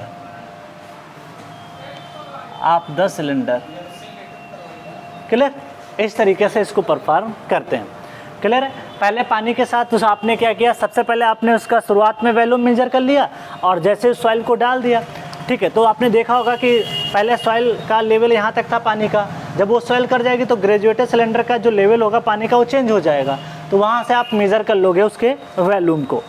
तो फ्री सॉइल टेस्ट अगर परफॉर्म करें, free soil percentage is equal to final volume जो ग्रेजुएटेड सिलेंडर का आएगा, final volume minus initial volume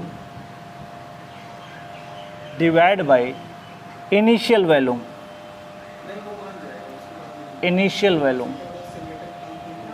into 100। तो ये percentage में निकल जाएगा। ठीक है, final volume minus initial volume divide by initial volume. अगर मैं बात करूँ उसके कुछ वैल्यूज़ हैं, जैसे बेंटोनाइट सॉइल या मोंटमोलोलाइट सॉइल के बारे में, तो वो मैं लिख देता हूँ।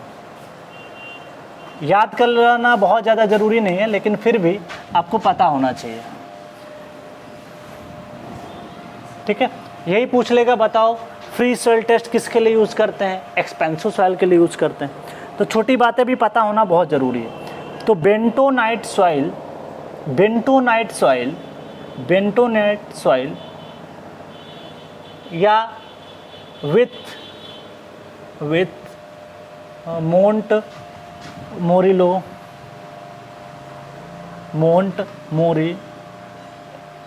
मोरिलो नाइट, इसकी जो वैल्यू है ना, ये फ्री सॉइल टेस्ट की वैल्यू ये 1200 से लेके 2000 हो सकता है।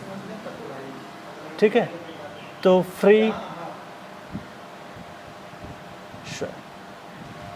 फ्री सॉइल आपका ये वैल्यू निकल के आ जाता है। तो ध्यान रखिएगा ब्लैक कॉटन सॉइल में सबसे ज़्यादा अकर होता है। कैलाइट उसमें ये अकर होता है लगभग 80% के आसपास। और जो इलाइट होता है ना, उसी तरीके से लिख सकते हो। इलाइट में जो अकर होता है वो 30 से लेकर के 80% अकर होता है। ठीक है, चलो ये तो क्लियर हो गया आपको।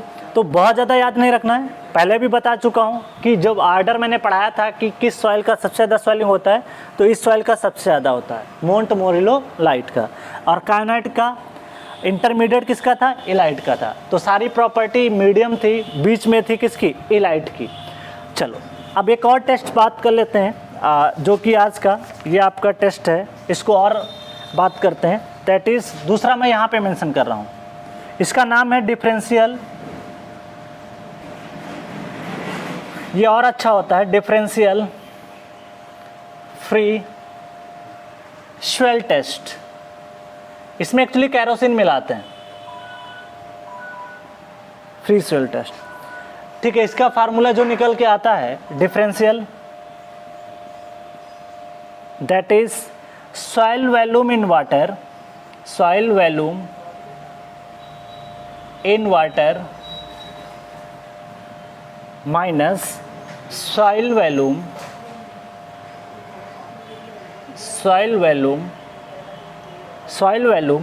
इन केरोसिन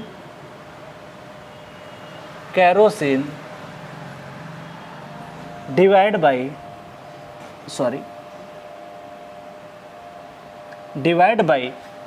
सॉइल वॉल्यूम इन केरोसिन। सॉइल वॉल्यूम इन केरोसिन। एक्चुअली केरोसिन जो होता है ना, ये गुड वेटिंग प्रॉपर्टी होती है, मतलब ये अच्छे से गीला कर सकता है सॉइल को। केरोसिन कभी देखना ज़मीन के ऊपर जब मिट्टी का तेल गिर जाता है या पेट्रोल गिर जाता है, तुरंत वो सोख जाता है। ठीक है, तो उसकी वेटिंग प्रॉपर्टी काफ़ी अच्छी होती है, इनटू 100।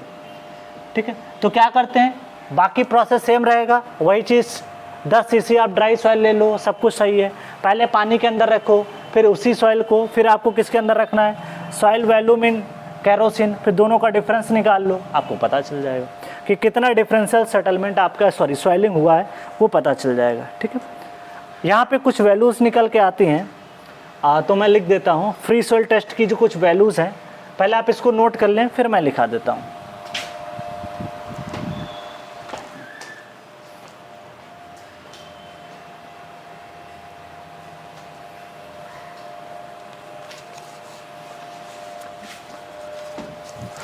ये बहुत ज़्यादा इंपॉर्टेंट, जो इस पर मैंने कहानी पूरी लिख रखी है। एक तो सैंपल वाला इंपॉर्टेंट टॉपिक है, और प्लस ये वाली बात इंपॉर्टेंट है। ठीक है, तो मैं यहीं पे मेंशन कर देता हूँ, ये तो आपने नोट डाउन कर ही लिया होगा।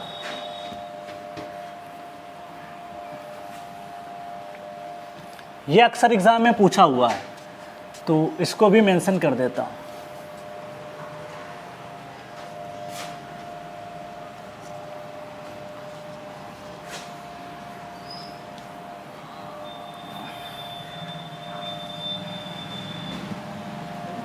तो यहाँ पे मैं मेंशन कर रहा हूँ फ्री सॉइल टेस्ट की जो वैल्यू है,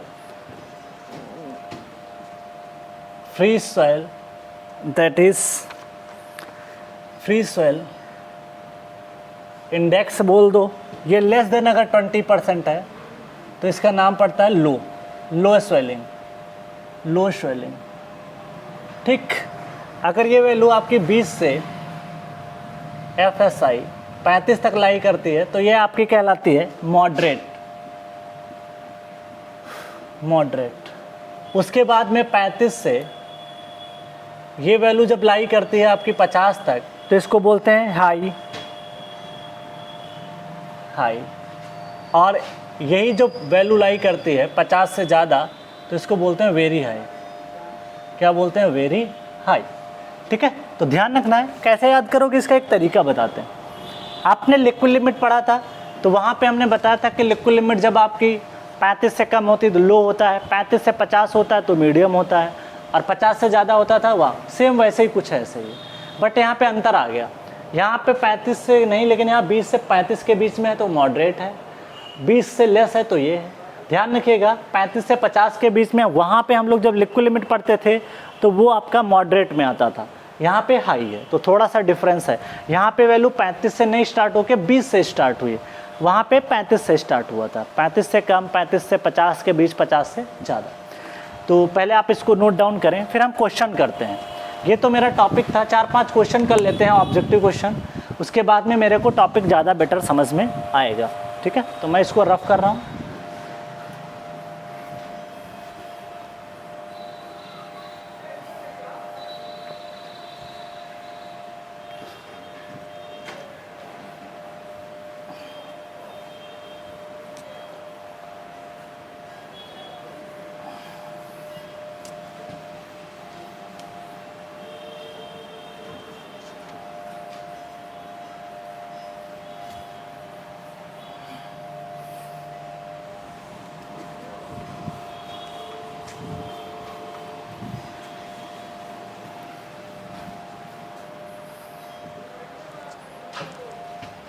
कुछ क्वेश्चंस कर लेते हैं और अपना टॉपिक को ख़त्म करते हैं, ठीक है।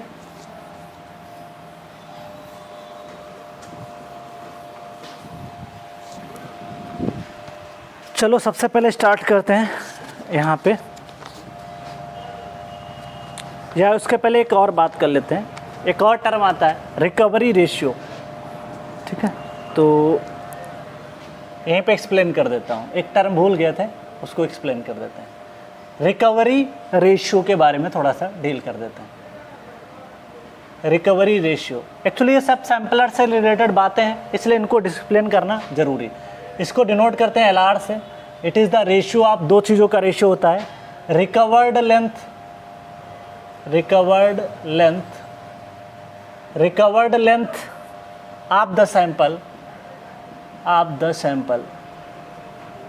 Of the sample divide by penetration length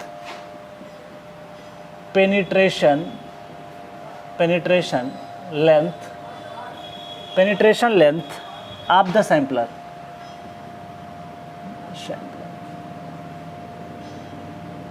ठीक है, चल। तो ये कैसे, जैसे आपको सैंपल आपको पेनिट्रेट किया कहीं ग्राउंड में, सपोज दैट आपने इसको पेनिट्रेट किया, ये आपका सैंपल लेके आए और आपने इसको पेनिट्रेट किया ज़मीन में, तो आपने सपोज दैट ग्राउंड से इतना पेनिट्रेट किया, ये सॉइल सैंपल आपने भर लिया, ये लेंथ आपकी कुछ सपोज दैट ये L लेंथ है, ठीक। और आपने सैंपल को लिया तो आपका पेनिट्रेशन डेप्थ इतना था, लेकिन जब सैंपल बाहर लेके आए उसकी लेंथ हो सकता है कम भी हो सकती है इससे, L से ज़्यादा भी हो सकती है, L के बराबर भी हो सकती है। इसी को कहते हैं रिकवरी रेशियो, ठीक है। तो यहाँ पे कुछ वैल्यूज़ हैं जिनको मैं नोट डाउन कर देता हूँ। LR की वैल्यू अगर 1 के बराबर होती है तो इसको बोलते हैं इंडिकेट अ गुड रिकवरी,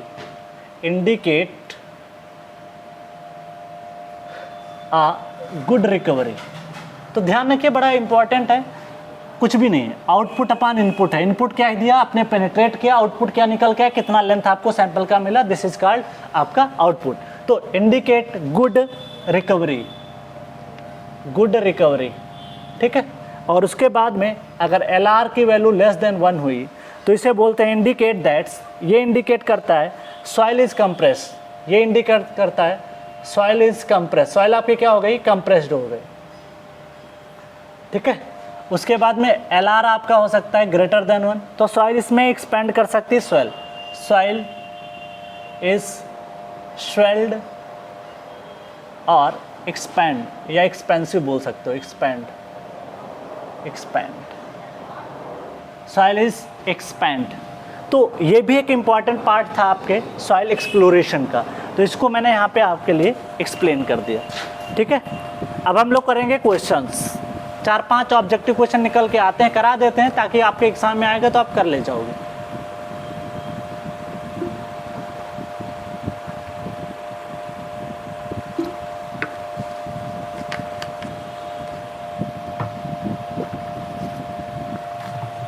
मैं इसको रफ कर रहा हूँ क्योंकि यहाँ पे मैं क्वेश्चन करवाऊँगा।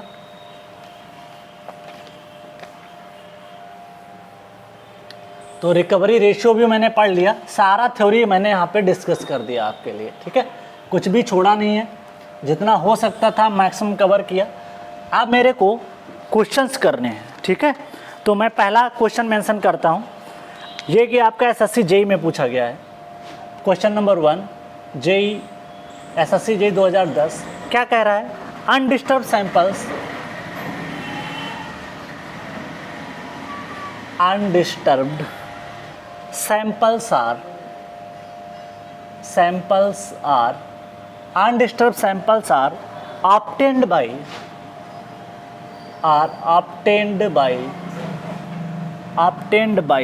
पहला है डायरेक्ट एक्सकवेशन,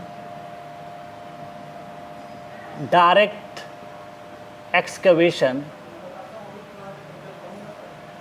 एक्सकवेशन। बी है थिन वॉल्ड सैम्पलर,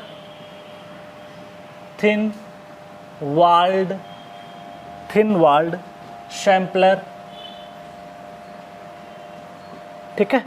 उसके बाद में सी है थिक वॉल्ड सैम्पलर, अभी तो पढ़ा है इसको, आराम से क्वेश्चन कर सकते हो, सैम्पलर, थिक वॉल्ड सैम्पलर। और डी है नन ऑफ द एबव, ठीक। क्वेश्चन नंबर 2 पे आ जाओ, आईईएस में पूछा गया है। क्वेश्चन नंबर 2 है आईईएस 1998, ठीक। क्या कह रहा है? A good quality undisturb sample, a good quality undisturb soil sample, undisturb soil sample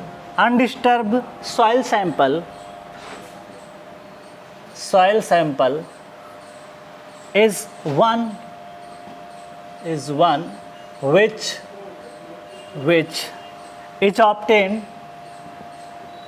is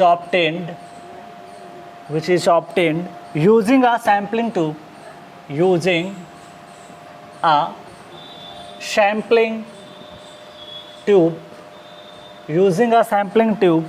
having an area ratio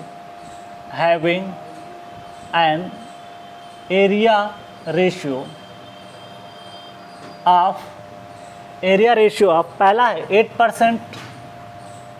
8%, B है 16%, सी है 24% और डी है 32%। क्लियर? चल नेक्स्ट क्वेश्चन निकल के आता है क्वेश्चन नंबर 3। ये भी क्वेश्चन आईईएस में 2001 में आया हुआ, 2001 आईईएस। क्या कह रहा है? एक soil sampler has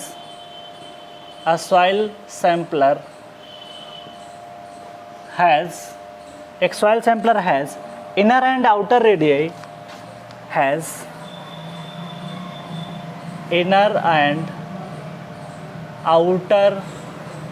radii, outer radii of 25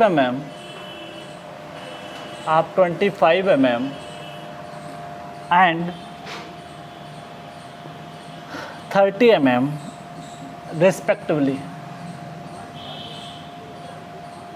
The area of the sampler, the area ratio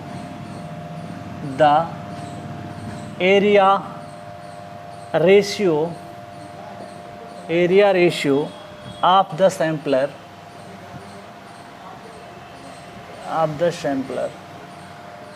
पहला है ए 24%, बी है 34%, सी है 54%, डी है 44%। क्वेश्चन नंबर 4, चल। Wash boring suitable for, wash boring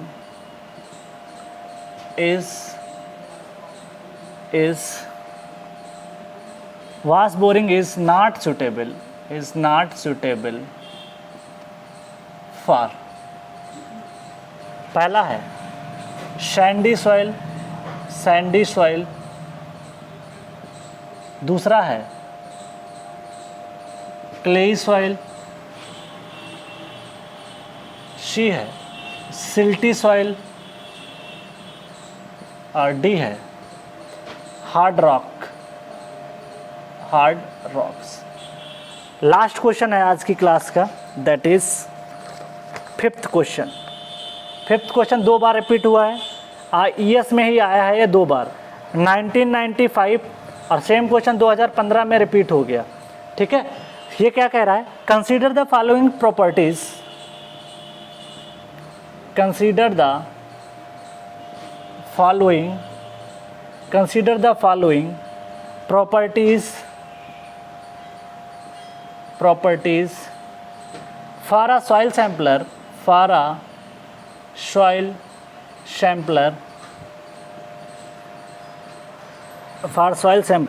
पहला है स्टेटमेंट टाइप क्वेश्चन है, बड़ा अच्छा क्वेश्चन है। Area ratio should be low, area ratio should be low. दूसरा स्टेटमेंट है 2, cutting edge should be thick, cutting edge should be thick, क्या ऐसा होना चाहिए। तीसरा स्टेटमेंट है inside clearance should be high, inside clearance should be high. Fourth statement है outside clearance should be low, outside clearance should be low.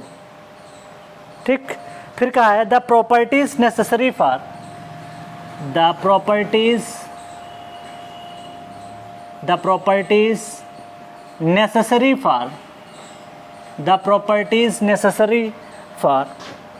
good quality property necessary for good quality soil samples would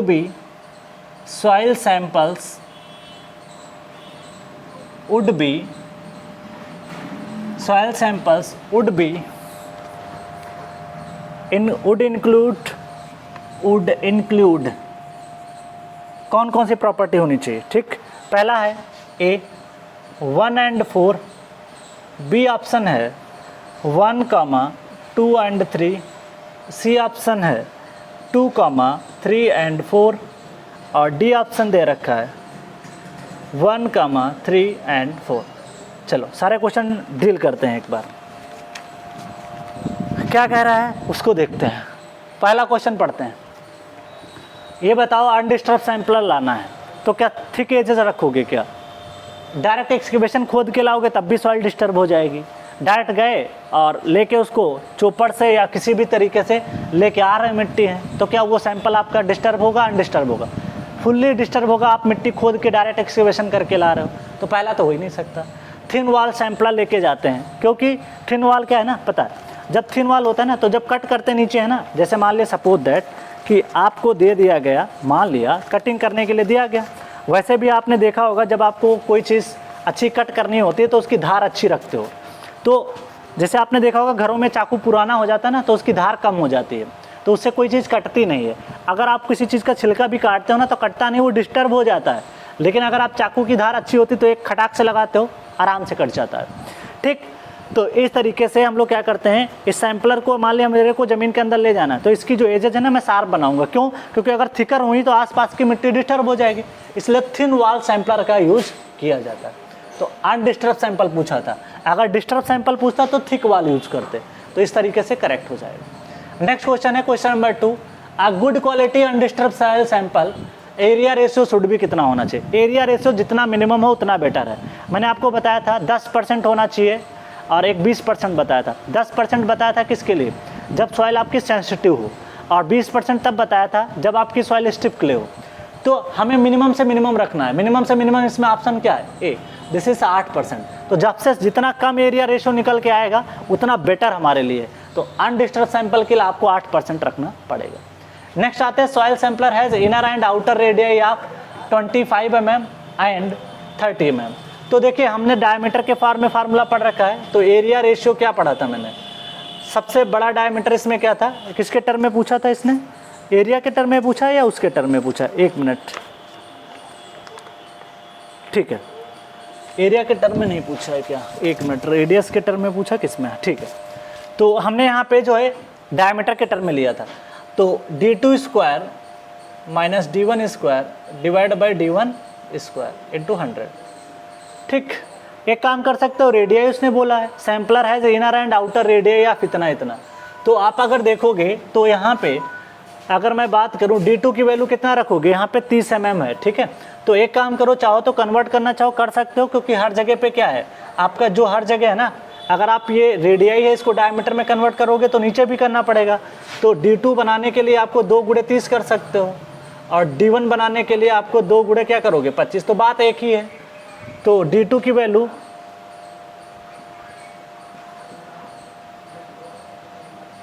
50 square divide by d1 की value कितनी है 50 square into 100। जब solve करोगे ना तो इसका answer निकल के आएगा 44%। तो करेक्ट आंसर हो जाएगा D is the correct answer. ऐसे आपसे इनसाइड क्लियरेंस भी पूछ सकता है, आउटसाइड क्लियरेंस, सब कुछ तो पता है, d3 minus d1 upon d1, तो आप निकाल सकते हो। क्लियर, तो इसको सॉल्व करके आप एक बार जरूर देख लीजिएगा, ठीक है। चल, अब सीधे आप रेडियस भी पुट कर देते तो कोई फ़र्क नहीं पड़ता। रेडियस अगर और करके लगाना चाहो ना तो ये भी लिखा जा सकता है। कैसे, कितना दिया था 30 square minus 25 square divide by क्या करोगे, दिस इज 25 स्क्वायर इंटू 100। इसको भी सॉल्व करोगे तब भी 44% आएगा। क्यों, क्योंकि अगर 2 गुना यहाँ करो तो 2 का स्क्वायर 4, 2 का स्क्वायर 4, नीचे भी 2 का स्क्वायर, दोनों काम ऊपर कॉमन ले लो, नीचे भी कॉमन, कट जाएगा। इसलिए डायमीटर रखो, यहाँ पे रेशियो में चीज़ें हैं, डायमीटर रखो रेडियस रखो, कोई फ़र्क नहीं पड़ता। चलो अपने क्वेश्चन नंबर हम लोग आ जाते हैं, ये तो क्लियर हो गया इसका 44%। क्वेश्चन नंबर आ जाते हैं 4 पे। Wash boring is not suitable for, अभी बताया था कि वाश बोरिंग हमारे लिए सूटेबल किसके लिए नहीं होती है, वाश बोरिंग आपकी हार्ड रॉक के लिए सूटेबल नहीं होती है, क्योंकि उस पर इक्विपमेंट आपका ब्रेक कर सकता है, आपको टाइम ज़्यादा लग सकता है, तो सूटेबल नहीं होता है। तो इसलिए हार्ड रॉक के लिए सूटेबल नहीं होता डीज। बाकी सिल्ट, क्ले, सैंडी के सबके लिए कर सकते हो, या इनके मिक्सचर भी होंगे तब भी कर ले जाओगे, सैंड क्ले का मिक्सचर हो, क्ले सिल्ट का मिक्सचर हो, तब भी आप टेस्ट को परफॉर्म कर सकते हो। लास्ट क्वेश्चन निकल के आता है आज की क्लास का, that is 5th question. IES में आया है 2 बार, 1995 में आया, 2015 repeat. Consider the following properties for the soil sampler, area ratio should be low, yes. अगर आपको अनडिस्टर्ब सैंपल लाना है, यहाँ पे पहले पढ़ लो सारा स्टेटमेंट, नीचे की लाइन जरूर पढ़ लेना। The property necessary for the, यही पूछा ना, the properties for necessary for the good quality of soil sample. अगर आपको एक अच्छा सैंपल निकाल के लाना है सॉइल को बिना डिस्टर्ब हुए, तो आपको एरिया रेशियो क्या रखना पड़ेगा, कम रखना पड़ेगा। तो एरिया रेशियो शुड बी लो, तो पहला स्टेटमेंट तो सही है। उसके बाद दूसरा स्टेटमेंट कह रहा है cutting edge should be thick, गलत। कटिंग एज जो आपकी होनी चाहिए, जिससे कट करते हो, वो आपकी थिनर होनी चाहिए। इसका मतलब दूसरी बात तो गलत हो गई। अगर मेरी दूसरी बात गलत है तो आप बताओ 4 ऑप्शन में से दूसरा ऑप्शन कहाँ कहाँ है। तो ये आंसर नहीं हो सकता, ये आंसर नहीं हो सकता, क्योंकि हमसे सही बात पूछा है। ठीक, अब बचा पहला और डी बचा, अब आपको सोचना है। चलो तीसरा स्टेटमेंट एक बार इसका मतलब चौथा तो जरूर सही है, इसमें तीसरा, इसका मतलब चौथा यहाँ पे भी, चौथा यहाँ पे भी। अब मेरे को दिमाग लगाना है तीसरे स्टेटमेंट पे।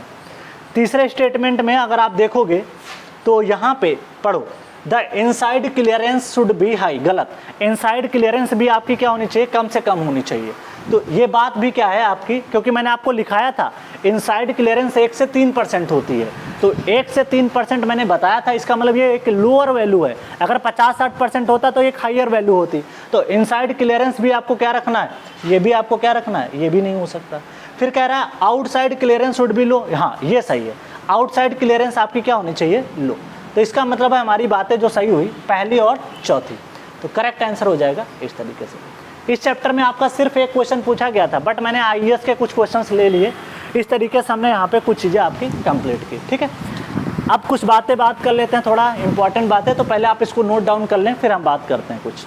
टॉपिक तो मेरा कंप्लीट हो गया, सॉइल मैकेनिक्स पूरा। ठीक है, चलो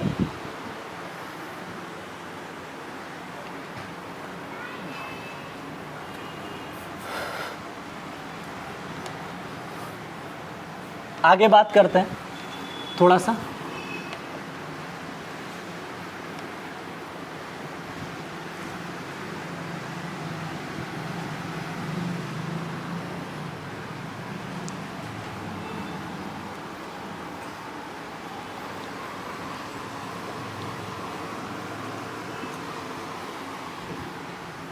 अच्छा, देखो अब सॉइल मैकेनिक्स का ये लास्ट टॉपिक था। मैंने यहाँ पे थ्योरी भी डिस्कस की और आपको क्वेश्चन भी सॉल्व करा, ठीक। अब इसके बाद में आपका काम क्या है उसको देखना है। देखिए सॉइल मैकेनिक्स में लगभग हमने 13 चैप्टर पढ़े हैं, ठीक है। 13 चैप्टर में आपने देखा होगा थ्योरी भी मैंने कराई अच्छे से और न्यूमेरिकल भी अच्छे से करा दिए, ठीक। अब आपका काम क्या है, एक बार इसको डिटेल में ज़रूर पढ़ना है। ऐसा नहीं जल्दबाजी में शॉर्ट नोट्स बना लिए और सही से कॉन्सेप्ट क्लियर नहीं किया तो फिर कोई फ़ायदा नहीं मिलेगा। एक बार आप पूरी सॉइल को जैसे भी मैंने बताया था आपको नोट्स बनाने हैं और उसी प्रॉपर तरीके से आपको फॉलो करना है। नोट्स बनाने के बाद में जो कन्वेंशनल क्वेश्चन है वो भी लगाने आपको हैं, चाहे फाउंडेशन हो चाहे एक्टिव अर्थ प्रेशर हो, उस तरीके से आपको सारा फॉलो करना है। उसके बाद जब पढ़ने के बाद में आप इसके शॉर्ट नोट्स अपने तरीके से बनाइए। किसी का शॉर्ट नोट्स अच्छा नहीं होता है, जो खुद से लिखी बातें होती हैं वो सबसे बेटर होती हैं। आपको ये देखना होगा शॉर्ट नोट्स में कि जैसे जो कॉन्सेप्चुअल चीज़ें हैं, जैसे मैंने एक्टिव अर्थ प्रेशर थ्योरी पढ़ाई, एग्जाम्पल दे रहा हूँ। एक्टिव अर्थ प्रेशर थ्योरी में जैसे कुछ फार्मूले हैं जो आप मेंशन कर सकते हो।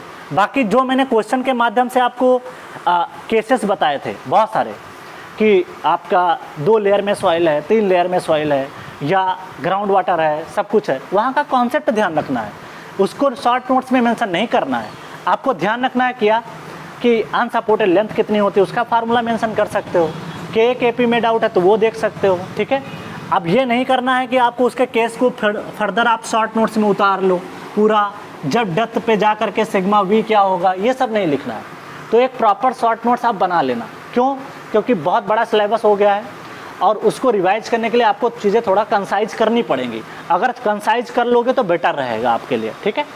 तो की पॉइंट जैसे थ्योरी नोट्स आप पढ़ रहे हो, थ्योरी आपको लिखना है, ठीक। तो इससे मान लीजिए यही अभी आपको पढ़ा है, एरिया रेशो लिखना है तो सीधे फार्मूला लिख लिया और बाकी सैंपल का डायग्राम बना दिया वहाँ पे और उससे चीज़ें आपको रिकॉल हो जाएंगी। वैल्यू कितनी रखनी है, 10 से 20%, ये सब याद होना चाहिए, ठीक। उसके अलावा सैलो फाउंडेशन की कुछ बातें, फार्मूले, इक्वेशंस, वो आपको पता होना चाहिए। मतलब आपका 10 से 12 पेज में एक शॉर्ट नोट्स प्रिपेयर होना चाहिए सॉइल मैकेनिक्स का। बहुत बड़ा नहीं लिखना है, छोटा छोटा करके लिखना, अपने शब्दों में लिखना है। ये ध्यान रखिए, आपको जैसा सूटेबल लगे, आपके दिमाग के ऊपर डिपेंड करता है कि आप किस तरीके से उनको रिमेंबर कर पाते हैं। तो एक आपको प्रॉपर शॉर्ट नोट्स बनाना बहुत ज़रूरी है, ठीक। ये बात हो गई। इसके अलावा जितने क्वेश्चन मैंने IES, गेट और सारे क्वेश्चन करवाए हैं, उसके साथ में आपको अदर क्वेश्चन कहीं से भी मिल जाए, आप जितना प्रैक्टिस कर सकते हो आप करो, ठीक है। और आपको जो डाउट लगता है उसके लिए मैं आपको व्हाट्सअप नंबर यहाँ पे दे देता हूँ और आप पूछ सकते हो, ठीक है। दिस इज 6307887007, ठीक है। क्लियर? राहुल शुक्ला मेरा नाम है। तो आप यहाँ पे कोई भी सॉइल का डाउट होगा, जितना क्वेश्चन मैंने कराया उसके अलावा भी आप पूछ सकते हो, ठीक है। तो इस तरीके से। और एक चीज़ और ध्यान रखिएगा, जितना सॉइल मैंने यहाँ पे ऑनलाइन में पढ़ा दिया है इतना कभी भी ऑफलाइन में कवर नहीं हो पाता, ठीक है। इतने क्वेश्चंस प्री के, मेंस के ये कवर नहीं हो सकते, इसलिए ध्यान रखिएगा। ऑनलाइन में आपको बहुत अच्छे से पढ़ाया गया है, बिल्कुल भी परेशान होने की ज़रूरत नहीं है। जितना पढ़ाया गया उसके प्रॉपर नोट्स और उनको रिविज़न करना सबसे मस्ट है, ठीक है। तो आज का ये सब्जेक्ट आपका पूरी तरीके से मैंने कंप्लीट कर दिया है। अब नेक्स्ट सब्जेक्ट आपको के साथ हो सकता है सर्वे आए, ठीक है। अभी क्लियर नहीं है लेकिन चांसेस ये हैं कि नेक्स्ट सब्जेक्ट आपका हो सकता है कि वो सर्वे हो, ठीक है। तो thank you all of you and happy learning.